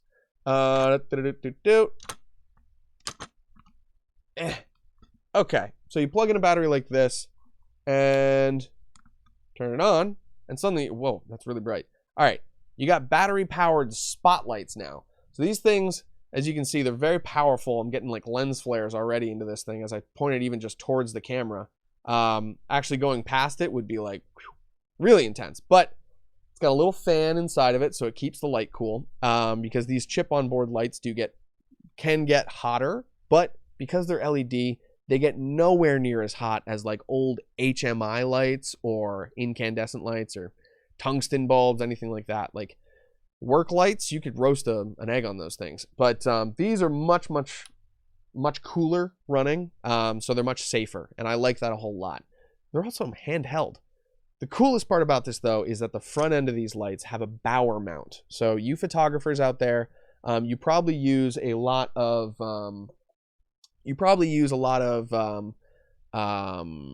like dishes and like big light diffusers. Hello, bearded mountain man. Thank you, Coconut Pop Tart. I am watching the chats. I'm gonna get to some of these questions as they came in, so don't worry, we'll get to them eventually. So yeah, these lights are great because you can attach those bower mount big things. Like I have a giant what is it called, a lantern. It's a big ball that you just stick this thing on the end of, and it makes for some fantastic lighting. It's very soft. It's very complimentary on people. And the nice thing about these, this one is not by color. It's daylight balanced. So you get daylight, colored light. You just set your camera to daylight, and then you're good. It's real easy to use, and it's very nice. But there are still less expensive options than that. That thing's still about $100. Our little guy, I think, is around $70, if I'm not mistaken. And then we have things like this. So this is a ring light, but it's got a cord that becomes a USB cable. So this is a USB powered light. Very, very inexpensive. I think you can get these for about $8. Neewer is the company that makes these, and these came as part of a one of those like studio kits where you set up like a little studio box for taking product photos. But honestly, I was very impressed with these. You can plug it into an external battery. These are $15 as a 20,000 milliamp battery, so it's even more capacity than those other ones. But you can only power specific things with it. It doesn't have enough power to like quick charge your cell phone, but it has enough power to run 2 of these, which is really cool. So let's turn this thing on, and I'll show you what a ring light can do. So this is a little tiny baby ring light, but let's see. Oh, we gotta press this button first. That's right. Okay, so here we're getting some orange light. This is both daylight and indoor at once. We switch it. Now it's just indoor color. You can see it matches the color that I already have. And then you switch and it's just indoor. So it's going to be much more orange and warm looking than our other options. But this thing goes pretty powerful. I'll put it on daylight and I'll brighten this way up. It's even brighter than the light that I have above it. And this thing was dirt cheap. The cool thing about lights like these, though, is that they make some interesting... Here, whoa, wrong button. Let's turn that down. They make some interesting catch lights, which are the lights that you can see in someone's eyes. So I'm going to focus a little bit closer here. And you can kind of see, so that's the normal light that you'll see in my eye. Let's see, normal light you're going to see in my eye. Move this thing over and I get a much bigger like ring in my eyeball. They use these a lot for beauty lights. A lot of people use them for makeup tutorials and stuff like that. They can be a great option, and they're very, very inexpensive. I would almost carry one of these, put it on top of my camera, and then attach it to the battery right there. It'll last all day off of that battery. Okay, let's catch up on some questions here. We've been talking... Here we are. Okay, we got some questions from Twitch, actually.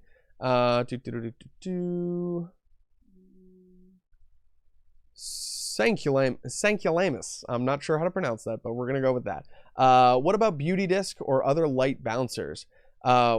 When should you use these instead of another fill light, for example? Those are some specific situations. So beauty lights like that ring light, or dish, like beauty dishes, which is an actual dish with a rear reflector so that your light reflects back into the dish and then you get that same ring effect. They can be really effective, but it can be an odd effect sometimes. I've found that when using a big ring light, like I have an 18-inch ring light back here, when using a big ring light like that, you can get some odd colors in your eyes, like not colors, but like the reflection of that ring in your eye. So I would really use those for like beauty shots or makeup tutorials, things where you just need to show detail in the whole face, because the point of it is that you get lighting above, to the sides, from below. You get lighting on all angles, and you get very even lighting as well. So that's definitely something to check out. If you're using a beauty dish or something, I would use it for beauty photography, like things that are more related to that. Let's see. Let's go back to some other questions here. Or other light bouncer. Yeah, light bouncers. Okay, so I think you might be talking about beauty disc as in like a reflector. I use those in daylight situations. Daylight is extremely powerful. It's almost like, unless you're going into some really expensive lights, it's almost impossible to get a cheap light that's going to outperform daylight. So what we do instead is we get, $15 to $80 bounce disc, which is a silver or white or even gold sometimes disc that you can flip out and direct sunlight with it. I have a couple ones that are really small. Those are good for when you're taking portraits. You can hold the camera, you can do your, your portrait style shot like that, and you can also hold this reflector up yourself and just do everything by yourself. It's a lot to kind of pay attention to at once, but if you have your settings dialed in, you know what you want to get, that's all you have to worry about. Meanwhile, we also have some ones that are bigger from Neewer that are, I think, 85 inches or something like that. They're big, big, big, big, big. And that is for, if I'm taking a picture of a bunch of people, then you're going to need to light everyone evenly. And this thing, you can bend it in certain ways so that it reflects that light across everyone. There's some really interesting things that you can do with those. Honestly, though, I would start with messing around with a key light, because when you're looking at a single light source and controlling that light source, I think that that's the best way. Like, personally, I think that that's the best way to learn lighting. Here, I'll give you an example really quick. I'm gonna turn off my key light, and then we're gonna use this light here to model the light, which is just show you like the effects of different positions and the kind of emotions that they can have. I'll get back to equipment and questions in a second, I promise. All right, so here's my light off. And then using a key, so this is like replacing the light that I have. So this is directly from above. And you're gonna get some, just good standard light when you're like directly above a camera or whatever your source is that you're shooting from. Meanwhile, you can move your light to the side, and you start to get a little bit more drama on the other side. There's a lighting technique here. You can see it as soon as that triangle appears under this side. That's called Rembrandt lighting. He used that in a lot of paintings, and it became very famous because of that. It's often used to get some more drama or anything like that. You can light from below to get a little bit of a spooky effect, of course. We all know that from Halloween as kids. But there's really cool things that you can do. You can light directly from above to get some more drama and to get like an interrogation type feel. There's all sorts of things. There's things happening in the background back there too. But yeah, that's a quick little tutorial. Just mess around with a single light. Control your lighting is the big thing. Being able to control your lighting in your environment, like closing on all the windows and doing something like that, is the best way to experiment. So definitely get into some of that, mess around with those lights and do some modeling like that. That's a little bit of that lighting tutorial for you. We're going to get into that more in future episodes. So definitely, pop in and comment on those, and we'll be happy to chat with you then. I'm going to move on into some other stuff. Ooh, that was a cool question. Ashley just brought this up. Audio streaming, what is it? What was that? Audio input recommendations for streaming from a mobile device. It's from J. Frabjus. Okay, that's buddy Justin. He asked a question about audio input when streaming from a mobile device. So a lot of mobile devices nowadays don't have 3.5 millimeter jacks, which if they do, there's a really simple solution, which is use the headphones that came with them. Those typically have a mic on them. They're not that great. There are better options. Just be careful not to like rub that mic around a whole lot on your chest or, in your beard, your long, beautiful flowing beard. Bluetooth can work great too, using a Bluetooth headset. Sometimes you can get a bit of a delay if you're playing games with those, so be careful of that. But some other options are like there's little like smartphone microphones, and one of them is actually, I'm reviewing it for a company called Best FU. That's just their name.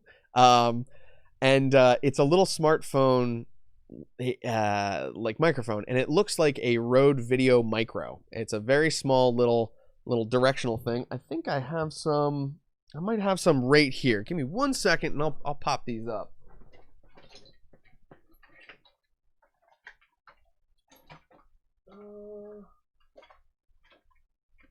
Nope, I don't have it right here. I'll show them to you next time. We're gonna get into some audio stuff when we go into video. But I love the questions, and I've got your information, so we're gonna chat about this a little bit. But we're gonna do some deep dives into audio later on, and some good options there. Let's see here. Alan also your opinion of third-party aftermarket spare batteries versus super expensive Canon batteries? Okay, so we're actually going to get into that. Ashley reminded me of Alan's question, which is about off-brand batteries. Personally, I almost exclusively use off-brand batteries.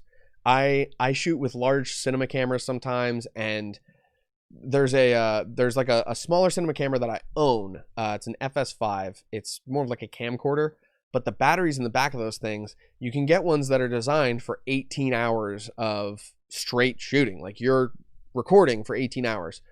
The off-brand battery that I got for it was less than half the price of the original Sony.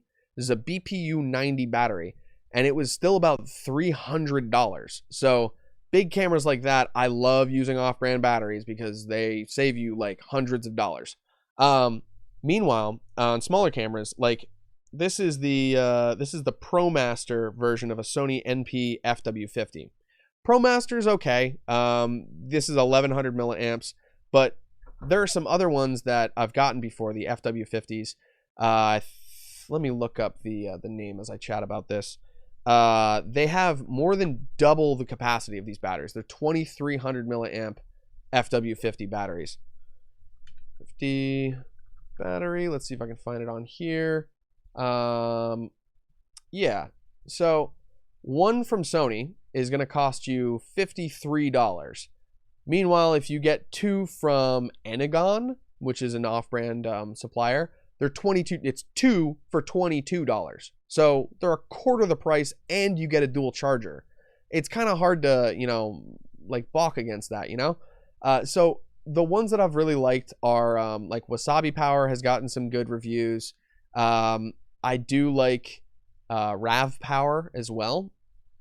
But let's see if I can find the ones that I have. I think it's this same company that makes them. Yes, DSTE. DSTE has been my kind of go-to for off-brand batteries. I use them in my Sony cameras. I used to use them in my Nikon DSLRs. And now I also use them with my big Sony camcorder as well. And they're fantastic. Honestly, the prices of these things, you can't beat it. You can, but like the quality is there too, that's important. It doesn't make sense to buy something that's inexpensive if it's not going to do the job that you need, or it's going to break in 6 months. So the things that I typically talk about are options that are going to be inexpensive, but they're going to last you a long time. I've had really good experiences with these. I can't quite find the exact model that I had purchased before, but I'll share a link with these in the chat, and I'll also send a link of my gear list, which is my favorite pieces of gear. A lot of them are inexpensive. A lot of them are kind of, using something that's not quite the way it was intended, but it works great for my purposes. So let's steamroll this into that topic that I was going to talk about, which is off-brand equipment. Finding stuff that is either off-brand or is meant for a different use is a great way to find equipment that's inexpensive but works for your purposes. Knowing what you're looking for is really important. So if you're looking for, a daylight balanced light that's very powerful, that's inexpensive and battery powered, that gives you your categories to search for. And there's, things that Home Depot has that would work for that. There's options with LED light bulbs, so you can get inexpensive light sockets that have a lot of power that they can put out, and then you can put these giant LED light bulbs in them that put out, like it would say that it puts out more power than that thing can take, but the LED bulb actually only takes like a fraction of the power that it outputs. So they're very low power consumption, and they can be a great option. Those like CFL light bulbs are another good option. I've used those for a long time, and those can be really inexpensive. But then also doing DIY equipment is a great way to lower your cost floor. A lot of my stuff has been, rigged from other equipment or random pieces of stuff that's been put together, such as like I built a stabilizer backpack once. If you've ever seen those, like it's like a chest mount and all this stuff, and then there's like poles coming out the back, and your camera hangs in front of you. Basically, I had a gig where I was going to operate camera on a gimbal. So I was going to hold this thing for 10 hours one day. And I stood with it for about 35 minutes and started to go, oh, my back. Oh, no, my back. Okay. So that's not going to work. I'm not going to be able to hold this for 10 hours. So my solution was look up what the film industry does. They have these, these suspended camera rigs that hang in front of them. So it takes a lot of the weight off of their lower back and all this stuff. But the most basic versions were like $2,500. So I found a backpack. I found spare parts from someone's Bowflex and a couple metal tubes, some weird pads. I basically shoved the pads into the side of the backpack, like where you put your water bottle holders. Put the metal poles in there, and then put the arms from the from the Bowflex, which are flexible, like hard plastic arms, into there, and then you could just literally clip your camera arms, like the two handles on my DSLR. I put little rings into the 1/4-inch mounts on the top, and just hung the thing directly off of that.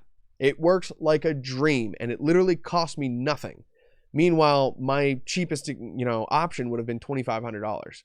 So DIYing your equipment is a great way to do it. There's some cool ways to kind of make it look professional. And one of my favorite resources for that is on YouTube. It's Film Riot. They spent years making these tutorials of DIY equipment, from lights to stabilizers to, a chest rig so that you can do a special effect of someone getting, kicked like they're getting Super Saiyan kicked or something. Check out Film Riot on YouTube. I'm gonna Ashley's gonna find us a link. She's gonna post it up there. They're actually also they went to Full Sail, which is where I went to, and I think that's how I initially found them. They do some really cool stuff there, so definitely check out those other options. Cool. Okay, so we're gonna go through the questions here. That was basically all I wanted to cover on basic/cheap equipment. Let's take a look here. Okay, what kind of lighting am I using in the background? In the back, the blue is actually a GVM. I forgot the name of it, but it's an RGB panel from GVM. I set it to about 20 degrees and 20% blue, and it looks really nice in the background. It's actually really turned down, because if you turn up the saturation, you turn up the power on the light, it's gonna blow out that ceiling real quick. Cameras can only accept, they can only read so much color information, just in the same way that they can only read so much light information. Like if there's a white light that's shining at me too brightly, it's just going to be no information there. It's going to be really, really blown out. Color can do the same thing. So I have to keep those kind of turned down. The red one over here, which kind of turns into a pinkish nice hue, is another way light. It's one of these, but it's a slightly different one. The HL400 is only daylight balanced, but they have another one that's RGB, and it's actually I think it's about the same price as this is the 40 watt equivalent. The company is Well Making. They have an RGB version as well. The GVM panel, that's the GVM panel that I was talking about. It's the something 100. 50RS. Yeah, 50RS. Okay, the GVM 50RS is the one that's doing blue. And then we have a Well Making light. It's more of a spot, so I can kind of splash it across the wall there. And that's set to red. That's just the one that it defaults to, so I just pop it onto that. It's nice and easy. The light in front of me is actually a fabric light from Neewer. So you can bend it, you can twist it, you can do all sorts of things. You can bop it. But it comes in this cool little plastic frame. You stick it up there, and I have it on a C-stand over my desk. Hopefully it gives you nice twinkles in the eyes. Okay, let's look at some other comments here. Ashley's doing her best to keep up with the links and all this stuff. I feel like I'm just throwing things out there too fast. But again, we're going to post a link to my gear list, and all of these things are going to be on there. We're also going to post some affiliate links, and we really appreciate it if you decide to buy these things, to buy them through those links, because that does help the streams. Let's see here. I don't understand what you're talking about, but I like the way you say it. Well, Coconut Pop-Tart, we really appreciate it. It's glad to have you here. Let's see here. Any other questions that I feel like I'm missing? Okay, oftentimes the surfaces, which are not plain flat land surface, a little bit of height places end up looking as flatlands with Galaxy J7 Prime. Is it my technique problem or is there any solution? Okay, so not flatland surfaces, a little bit of height. Okay. Yeah. So if you're, I think you're talking about shooting low versus shooting up a little bit higher. Is it? If you're not playing flat surface. Oh, okay. Interesting. I might have to message you about that question a little bit. We're gonna have to figure it out a little bit, and we'll talk about it next time on stream.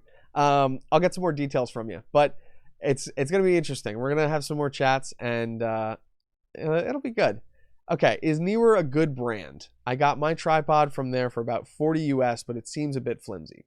Neewer and a lot of these other brands, such as GVM, I'm trying to think of some other ones that popped in my. Young Nuo is one. There's a whole bunch that make different but less expensive versions of equipment. Neewer is really great in some aspects. Like their lights have a whole lot of power, but this light in particular has a little bit of a green tint. So I had to actually pull that out of my video before I presented it to you. They have a light panel, which I really love. It's, I think it's like a 1620 or 1420. It's tons and tons of light in this little panel, and you can stick a giant battery right onto it. But that one is a little bit green too. So you're getting a lot of power for low price, but you're sacrificing the color quality that comes out of it. With their tripods, I've never really used their tripods. I've found some other brands that worked with me on stuff. Kyer is the one that I use, Cayer. They've been great, and they've always been very, very sturdy tripods. Like I stopped using Manfrotto because I like this company more. Neewer, I would say some of their things are a little bit flimsy. I've got a shoulder mount for them for film, and some of those parts are great, but some of them, like, I wouldn't necessarily put a whole lot of weight on it or overtax it in any way. Like, I'm not going to try and use their lights all the way at 100. They're just going to be like, I'm going to see some weird colors and things like that. So they can be perfect when applied in the right way. But again, it's stuff that you kind of have to be careful with. Like, I had a friend who talked about their microphones. He was using their dynamic microphones, which are, you can get USB ones, which is pretty cool. He was using 2 USB microphones from them, and he's like, yeah, they sound fantastic. They have no business sounding this good, but honestly, if I drop this on the floor, it's going to shatter. So he knew that he had to be careful with it, but at the same time, it would work for what he needed for, and it would get him to where he needed to go for the cost. One of the things with these brands, like, I don't want to say that they're like disposable, but it's a stepping stone to a next piece of gear, or like, a gig that's going to pay you enough so that you can actually afford to start investing in gear. It's getting you to that next level, and inexpensive brands like Neewer, GVM, Young Nuo, Waylight, Wellmaking, sorry. They can be fantastic, and they've honestly helped me forge my career. So I can't say a bad thing about them, other than maybe be careful about the them falling over and things like that. Liz is saying, sometimes I wear my camera is too heavy for it. Almost knocked it over a couple of times. I totally feel you there. But I mean, that's also sort of inherent with tripods. I was using a really nice, it was almost like a $250 tripod from Manfrotto back in the day. And I remember my buddy, we were shooting a music video, and he puts the camera down, and I see the long lens sticking off of this thing. It's facing between 2 legs, so it's like the least stable position for that. And I just see the camera start to go, and it just takes a square tumble on the ground. So really balance your cameras on your tripods. That's a big thing. I use video heads, which are just tilt this way. They don't do the whole 360 thing unless it has a ball mount on the bottom. But I take a lot of time in the beginning, and I make sure that my camera is set far enough back that it's not going to tip forward, and it's set far enough forward that it's not going to tip back if I let go of the handle. These Kyer ones are really nice because they have fluid handles, so you can dampen it down, and you'll see it start to just sag a little bit if it's not tight enough. And those things, you don't have to over crank them. That can wear your tripod down over time. So just tighten it down until it actually stops. You'll feel that rigid point and then hold it there. But Liz, definitely check out Kyer tripods. I would love to see you with one of those. There's some good ones out there, like the AF2451 we talked about. That one's a tripod and a monopod. They have tons of video options. They have some photo options out there too. And there's some cool like carbon fiber ones that are not carbon fiber price. Like it's not $1,000 for a tripod. We're talking under $300 here. Cool. Okay, so I think we're pretty well caught up with the questions. We're going to move on to our last subject here for the night, which is before we kind of talk about some personal things, and then we cut it out for the night. I want to talk about ways to practice photography. If you're just getting into it and you want a way to practice this, try going into Google Maps. Google Maps has a really cool feature where you can become a contributor. And you can go to these different places and post reviews about them. Hey, I went to Burger King and, the person at the window was super nice to me. Hey, someone give Bob a raise. He was cool.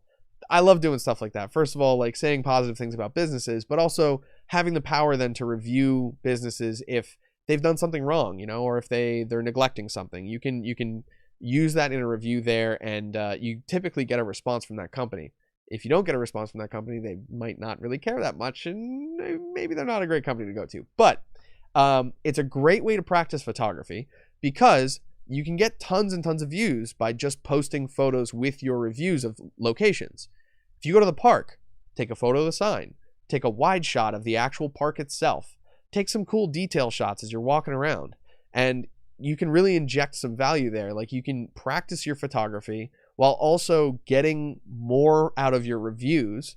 You get more points when you add photos to your reviews on Google Maps. But then you can see which ones people really like. Like there's a photo that I have on Google Maps of an old friend of mine. We were in a band together at the time. He's wearing a pair of flamingo pink, like tiny shorts and a tank top, and he's just walking through this one bar. And it's a shot of the bar, but I swear that he's the reason why that photo has over 500,000 views. It's been up on Google Maps for a couple of years. It's under S. Fulton Photography. You can find it. I think it's a bar out in where was that? Whistler. I think that was in Whistler. We were playing a show in that area. But yeah, you never know when something is going to hit like that. And honestly, I've gotten business through Google Maps because of that. People will see my photos, then they'll click on my name, which brings them to links to my pages and to my website. And then they find that website, and all of a sudden they're like, hey, can you come take photos of my business? I want cool Google Maps photos. People love that stuff. And then another place just like that is, let's see, we can get to the right spot here. Okay, yeah. Another place just like that is Amazon. I do a lot of Amazon reviews, and I think it's a great way for especially media producers to practice their craft. You can do photos and videos on there. You can also review stuff and get really technical into it. Like, especially if you're a graphic designer and you have like one of those like pen tablets. Doing a review of that is great because you're the professional that uses that piece of gear. If you're a photographer, review your lenses, review anything that you've purchased through Amazon and take photos of it, make a little video. It can be great practice for that kind of stuff. And companies might start getting in touch with you. Like I'm gonna kind of skip a little bit, and I'm gonna talk about this company, Digital Photo, that just got in touch with me. I mentioned earlier that they sent me this really cool Aries Z-axis thing, which is it dampens the up and down motion of a gimbal, which is not something that they account for. But it's got some really cool features, like this little thing. You undo this here, and then you can pull the arms right out of it, so you don't need to have both arms or any arms on it, and you don't have to keep putting this centerpiece back on and off. But they also sent us a whole bunch of other stuff. If you have a gimbal, we're going to be doing a gimbal equipment, it's like gimbal accessories giveaway in the coming months. So we'll have some more information through UXL for that, and through Full Coverage Media Group, which is my company on Facebook. But there's Z-axis handles, there's top handles, there's grips, there's all kinds of cool stuff that we're going to be giving away from Digital Photo. And that's all because I was doing Amazon reviews. They literally got in touch with me and were like, hey, what's your address? We want to send you a bunch of cool camera stuff. Completely for free. I've never purchased anything from Digital Photo before. I thought I had a Z-axis thing from them. It turns out it was another brand, but the same exact design. So I'd recognize their product. They talked to me about it a little bit, and they actually sent me some free stuff. Kayer's been doing sort of the same thing. They've sent me a bunch of tripods. I've done reviews for them. And they do this thing where a lot of companies on Amazon will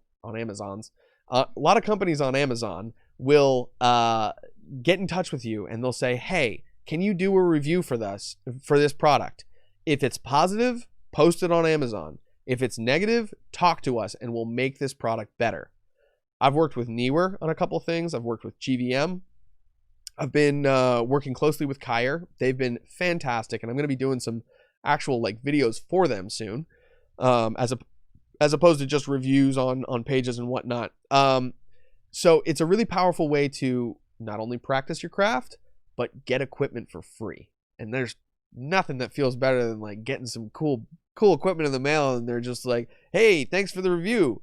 Now it's free. Here's a refund. Beautiful. I love it as a technique. It's so much fun. And you get to do some kind of fun stuff with videos. Like there's a YouTuber by the name of Potato Jet that does awesome reviews of equipment. I'm trying to think of another one. Is Gerald Undone. The two of them do great videos, and a lot of their stuff they'll agree to do a review for the company in order to get the equipment for free, or even they'll get paid by the company because they have a big user base.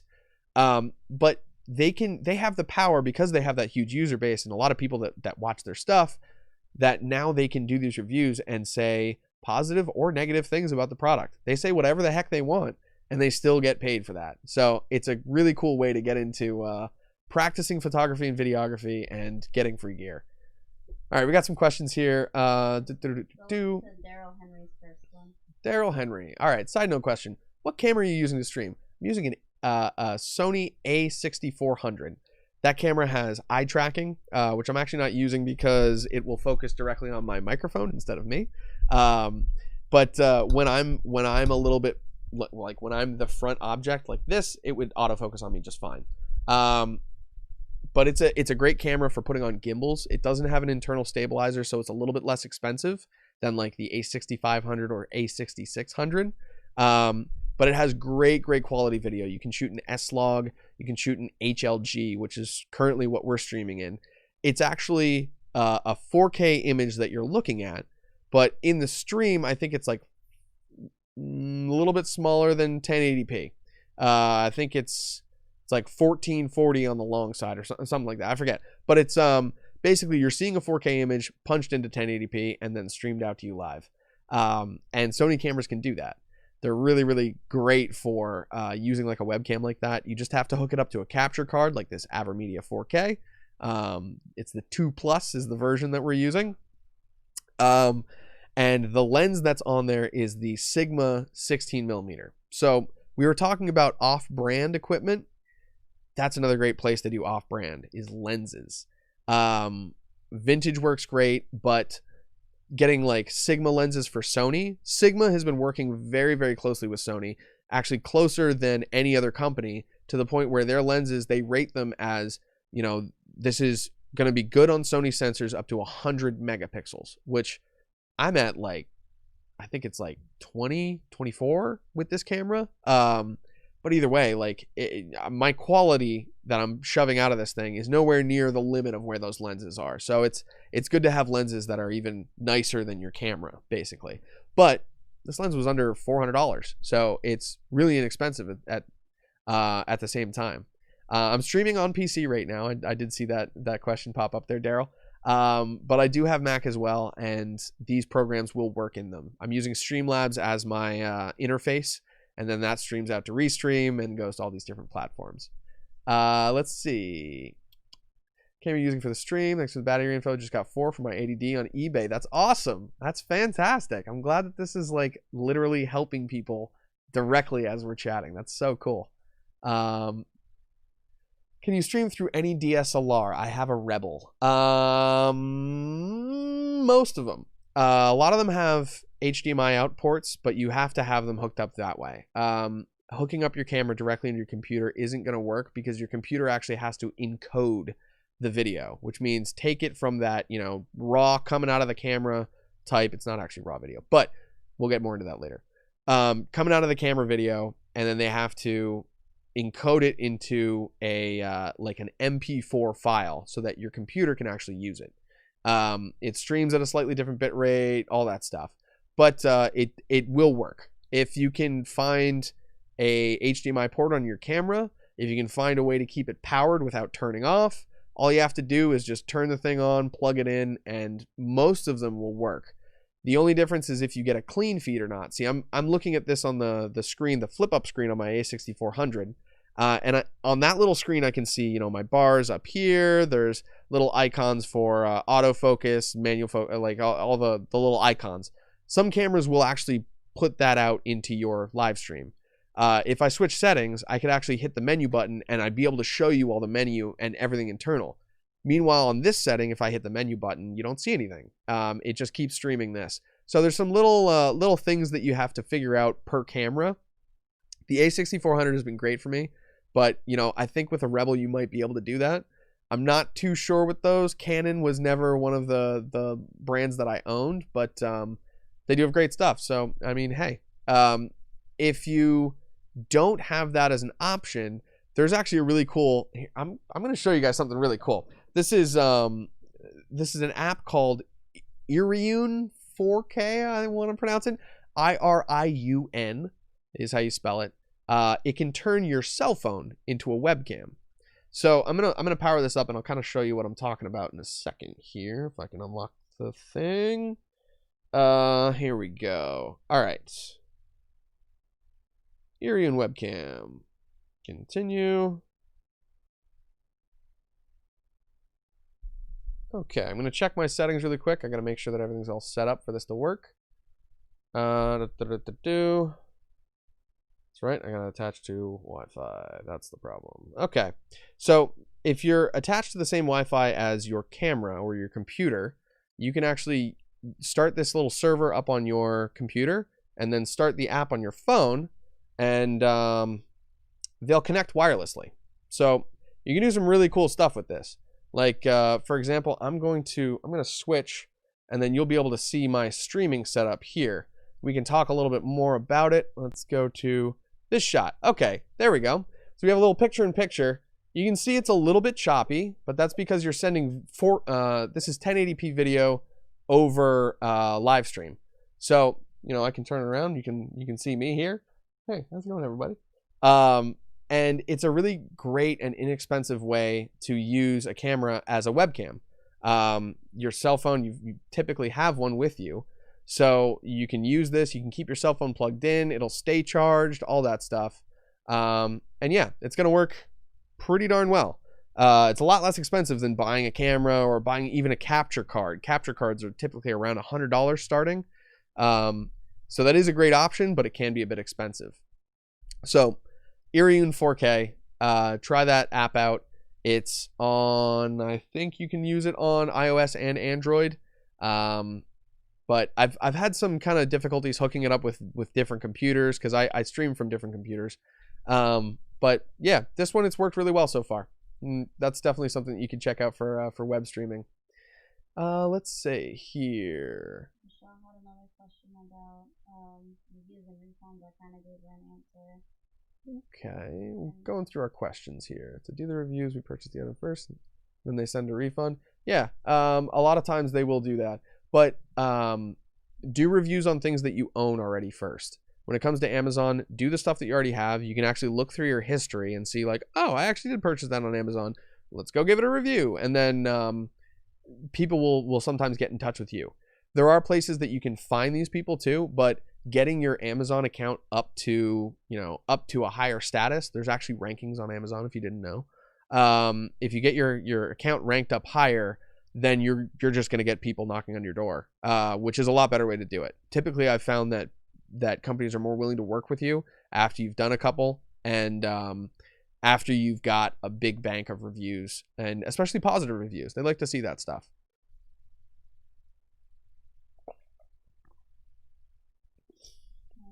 There we go.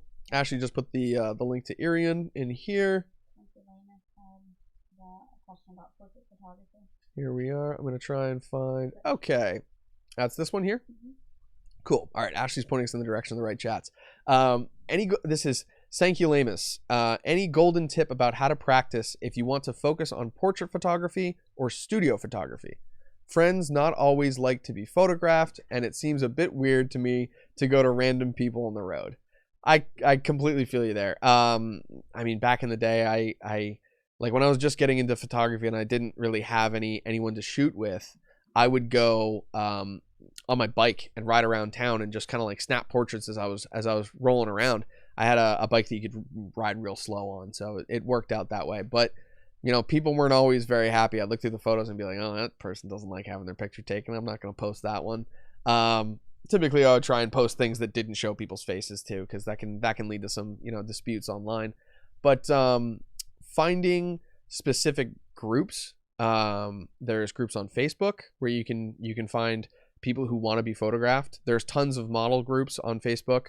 Models and Photographers Connect. I know there's one for PA like that, but there's ones for a lot of, like, almost any province in Canada, and basically any state you can find one in the US.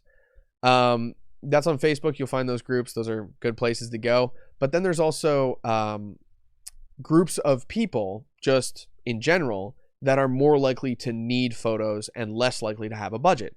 Great example is bands. Finding a band that needs a photographer and doesn't have any budget is a great way to get into portrait photography. You can say, okay, here, I'll do your band portraits however the heck you want, but you have to let me do some photos just to practice.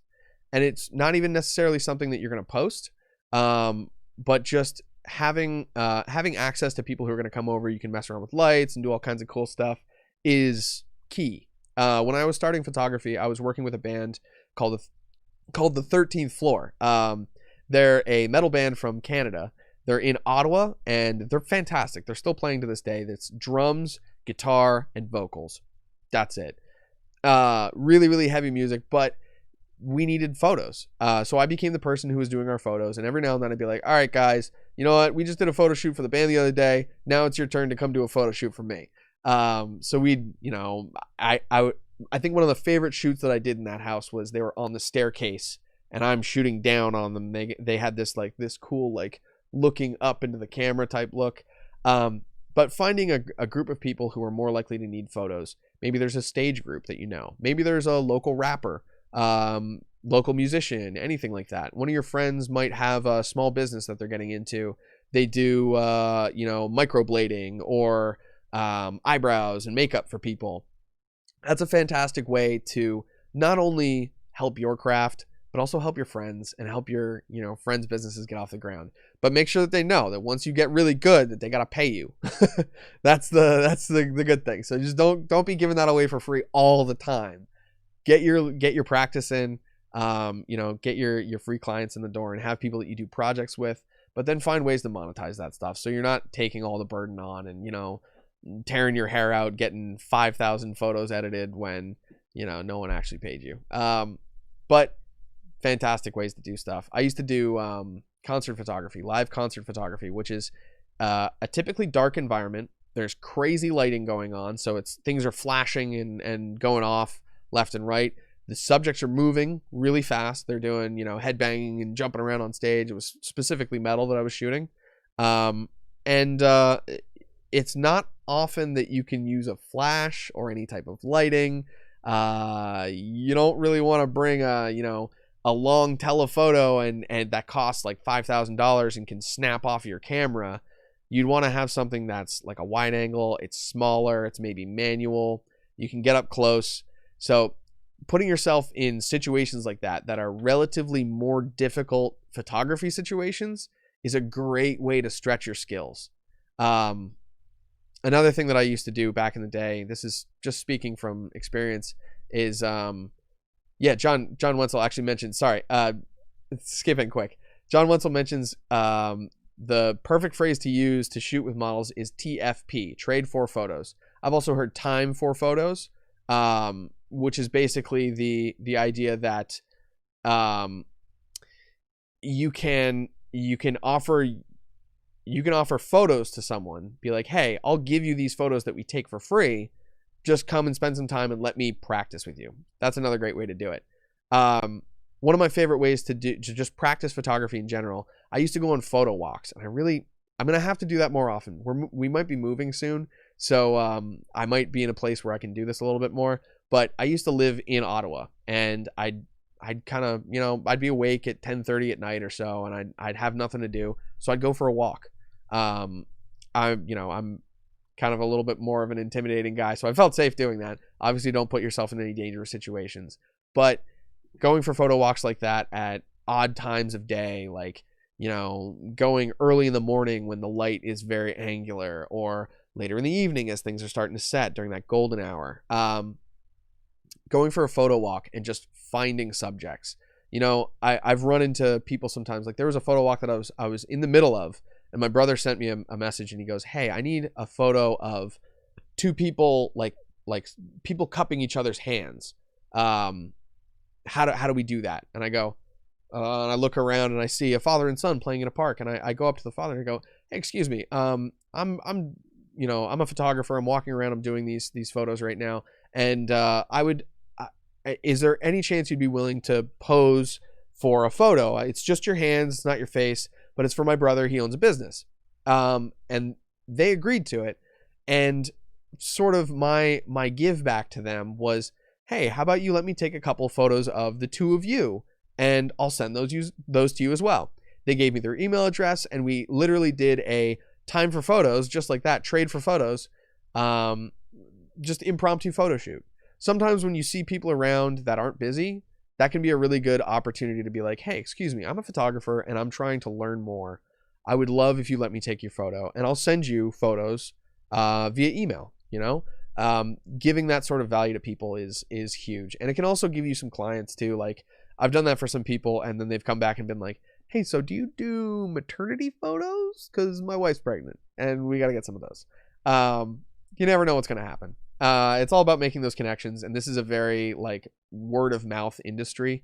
There is advertising that you can do, but there's so many photographers and videographers out there that it really is about the personal connections that you make. And honestly, the personal connections that we're making right now are really cool. I'm loving having everyone in the stream and chatting with everyone. We have 36 people on the various streams right now. We have 2 Facebook pages, Twitch, YouTube, and we were on Instagram for a while there. But it's been a brilliant time, and I've been having a lot of fun chatting with everyone. We're going to make our way through a couple of these questions. I'm going to look through here and see if there's anything that stands out. Daryl actually just commented, can you use those TFP photos to promote your business? That kind of falls into a little gray area as far as I've been comfortable with. Some people I know will do that. It's sort of the understanding, like, yeah, you own the photos, you can do kind of whatever, but it is just like you mentioned right there. You have to go back and ask permission. It's best to go back and ask permission. If you're going to be posting those things anywhere public or selling the images, especially if you're selling them as stock images, you have to have a model release for that person. It's a really simple document that you can sign. You can get people to sign for you after the fact. It's better to do it at the time in person.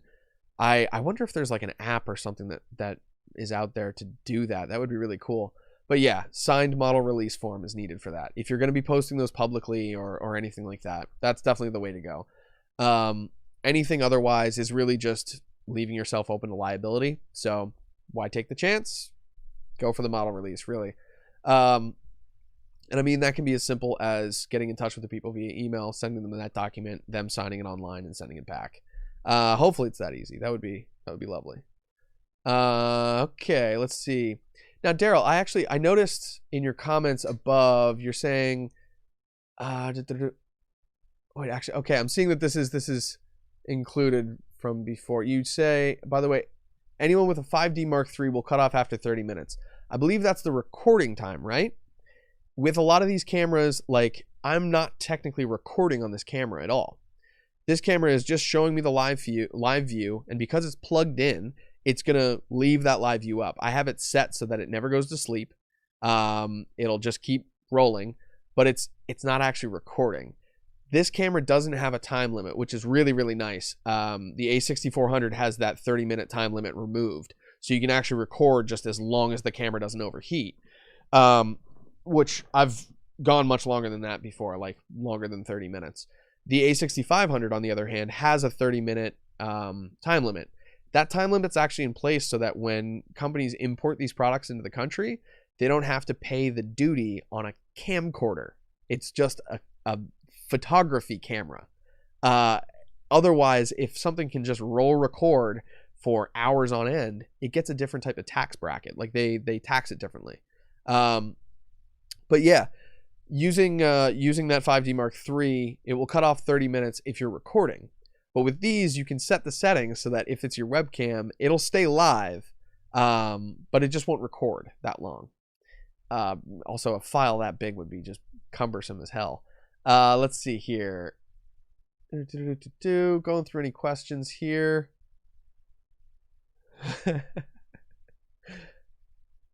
Okay. Think you're gonna never knew that. Yeah. All right. Cool. So I feel like we've basically gone through all the chats, all the questions. It's been really cool to see everyone chat in. I'm gonna quick refresh the UXL note to see if anyone. Here we go. I've got a question from Natalie Herman. How do you build confidence in your skills to start doing professional/business work? That ties in with that TFP conversation that we were having. Start doing these things for free. Like, spend your time as an investment to improve your skills until you feel comfortable that you can charge someone for this work.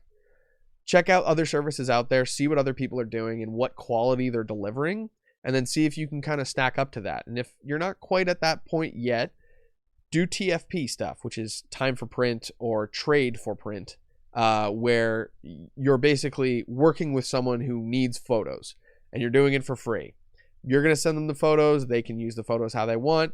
If you're going to use the photos to like promote your business or anything like that, get a release form from the person, but otherwise no money needs to exchange hands. So that can be a great way to just invest time and get better at your craft. Building confidence though, that's one of those things that, like Ashley mentioned, imposter syndrome. It can feel weird to try things new for the first time. A lot of people hesitate, and it keeps them from jumping into stuff with both feet. But you know, we're in a day and age where there's live videos. Like right now, I've been chatting with everyone for, I can't even see how long it's been, but it's been a while. It's been about 2 hours that we've been on here, and I don't have any of this scripted.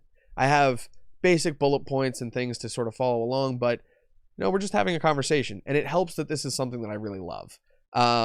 But you know, building that confidence is really important, but it's easy to do by just kind of throwing yourself into those situations and keeping the pressure as low as possible at first.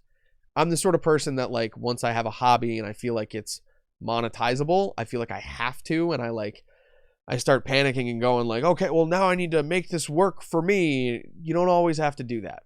Start it as a hobby and try and feel okay with it as a hobby for a while. Practice with that camera work. Watch stuff, you know, watch movies that are known for their cinematography, because that's basically a lot of pictures that leads into a story.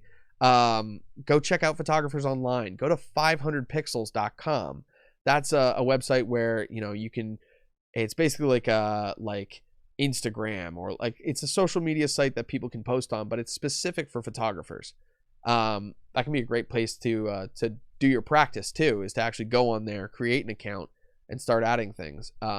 Instagram, Flickr, Tumblr, 500 pixels. There's Facebook groups for this. We mentioned before Creative Smartphone Photography, which is a group run by John Wenzel. That's a fantastic place to go and check out and get advice on how to improve your smartphone photography. But there are groups like that for any type of camera too. There's also groups like that for any type of gig, really. There's portrait photographer groups. There's groups for media production in general. I've got a group on there. It's the FCMG preview crew, which is just, new stuff that I want feedback on. So there's all kinds of different ways that you can get in touch with other people in the industry. You can learn more about your craft. You can learn about the things that you want to get into without having to spend any money at all. Tons of free phone apps out there. There's inexpensive used cameras, and there's off-brand gear that you can pair with that, so it's less expensive for you in the long run. Let's see. We had a question about watermarking here. Let's see if I can find it. Okay. We got to repost. One more. Watermarking your photos. Necessary? I've shot tons of great wrestling photos for my son's team. Parents love them and often post them.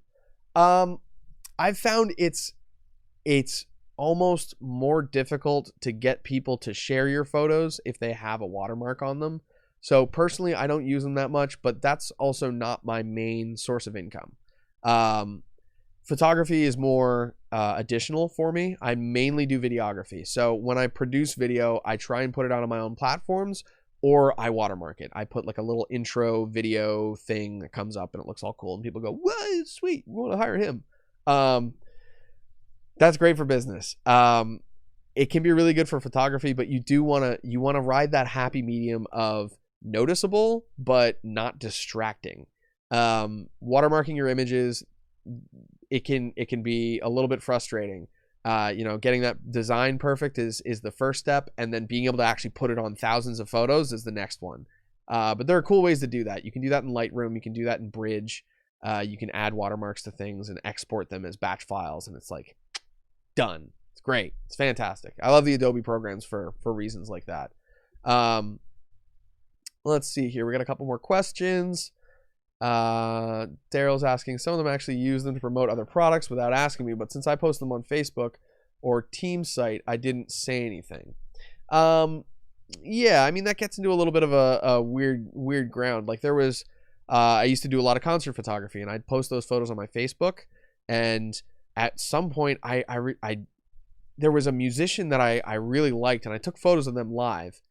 I posted those to Facebook. I shared them with them. Everyone loved them. It was awesome. The band was Glass Cloud, actually, and they were mentioned. Their vocalist was mentioned. Jerry Rausch was mentioned in an article by like Alternative Press, which is this big metal bands and alternative media magazine, and they actually used a photo of mine that I had taken of them. But I kind of realized, I shared that photo on Facebook. There's no watermark on it.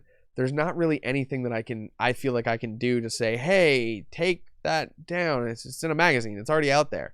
But I did get a lot of people actually noticing that image, seeing that it was the same one on my Facebook, and they're like, hey, did you take that shot? That's really cool. He also spoke about my company, so it's almost better to have the word of mouth from the person versus having that watermark out there, just in my personal opinion. I don't use them, but if that's your main source of income, I would definitely use them. I would also put metadata into your images so that if someone decides to crop that thing out of it, it still has like a little tiny file in the background that says, hey, this is copyright by so-and-so, and you can go in there and you can track that information down.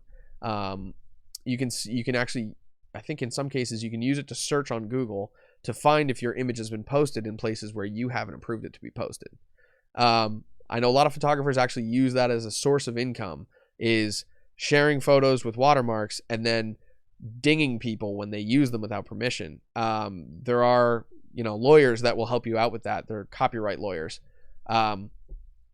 So yeah, if it's your main source of income, if it's like a big thing for you, do it for photography. I sort of regretted not doing it after a couple of years just because things like that would come out, but I also felt like people shared them more often because I wasn't doing that. It was sort of like a goodwill thing, like, hey, have some images, go to town. John Wenzel, let's see. How's it going, John? Good to see you're still with the stream. Boutique style stock photography sites such as Archangel, Incredible Imagery, all in one place to study style and craft. That's a great point. There's some really cool stock imagery places that you can go to. One that I used to go on all the time was the Envato marketplaces. They have audio, video, photo, graphics. They have programming snippets. Like there's code that you can get. There's a bunch of different like micro platforms that they have. I don't want to say micro because they're huge, but they're great examples of stuff like that. Ashley, who's a graphic designer and web designer, she does really cool art. She likes Unsplash. She just mentioned on Twitch.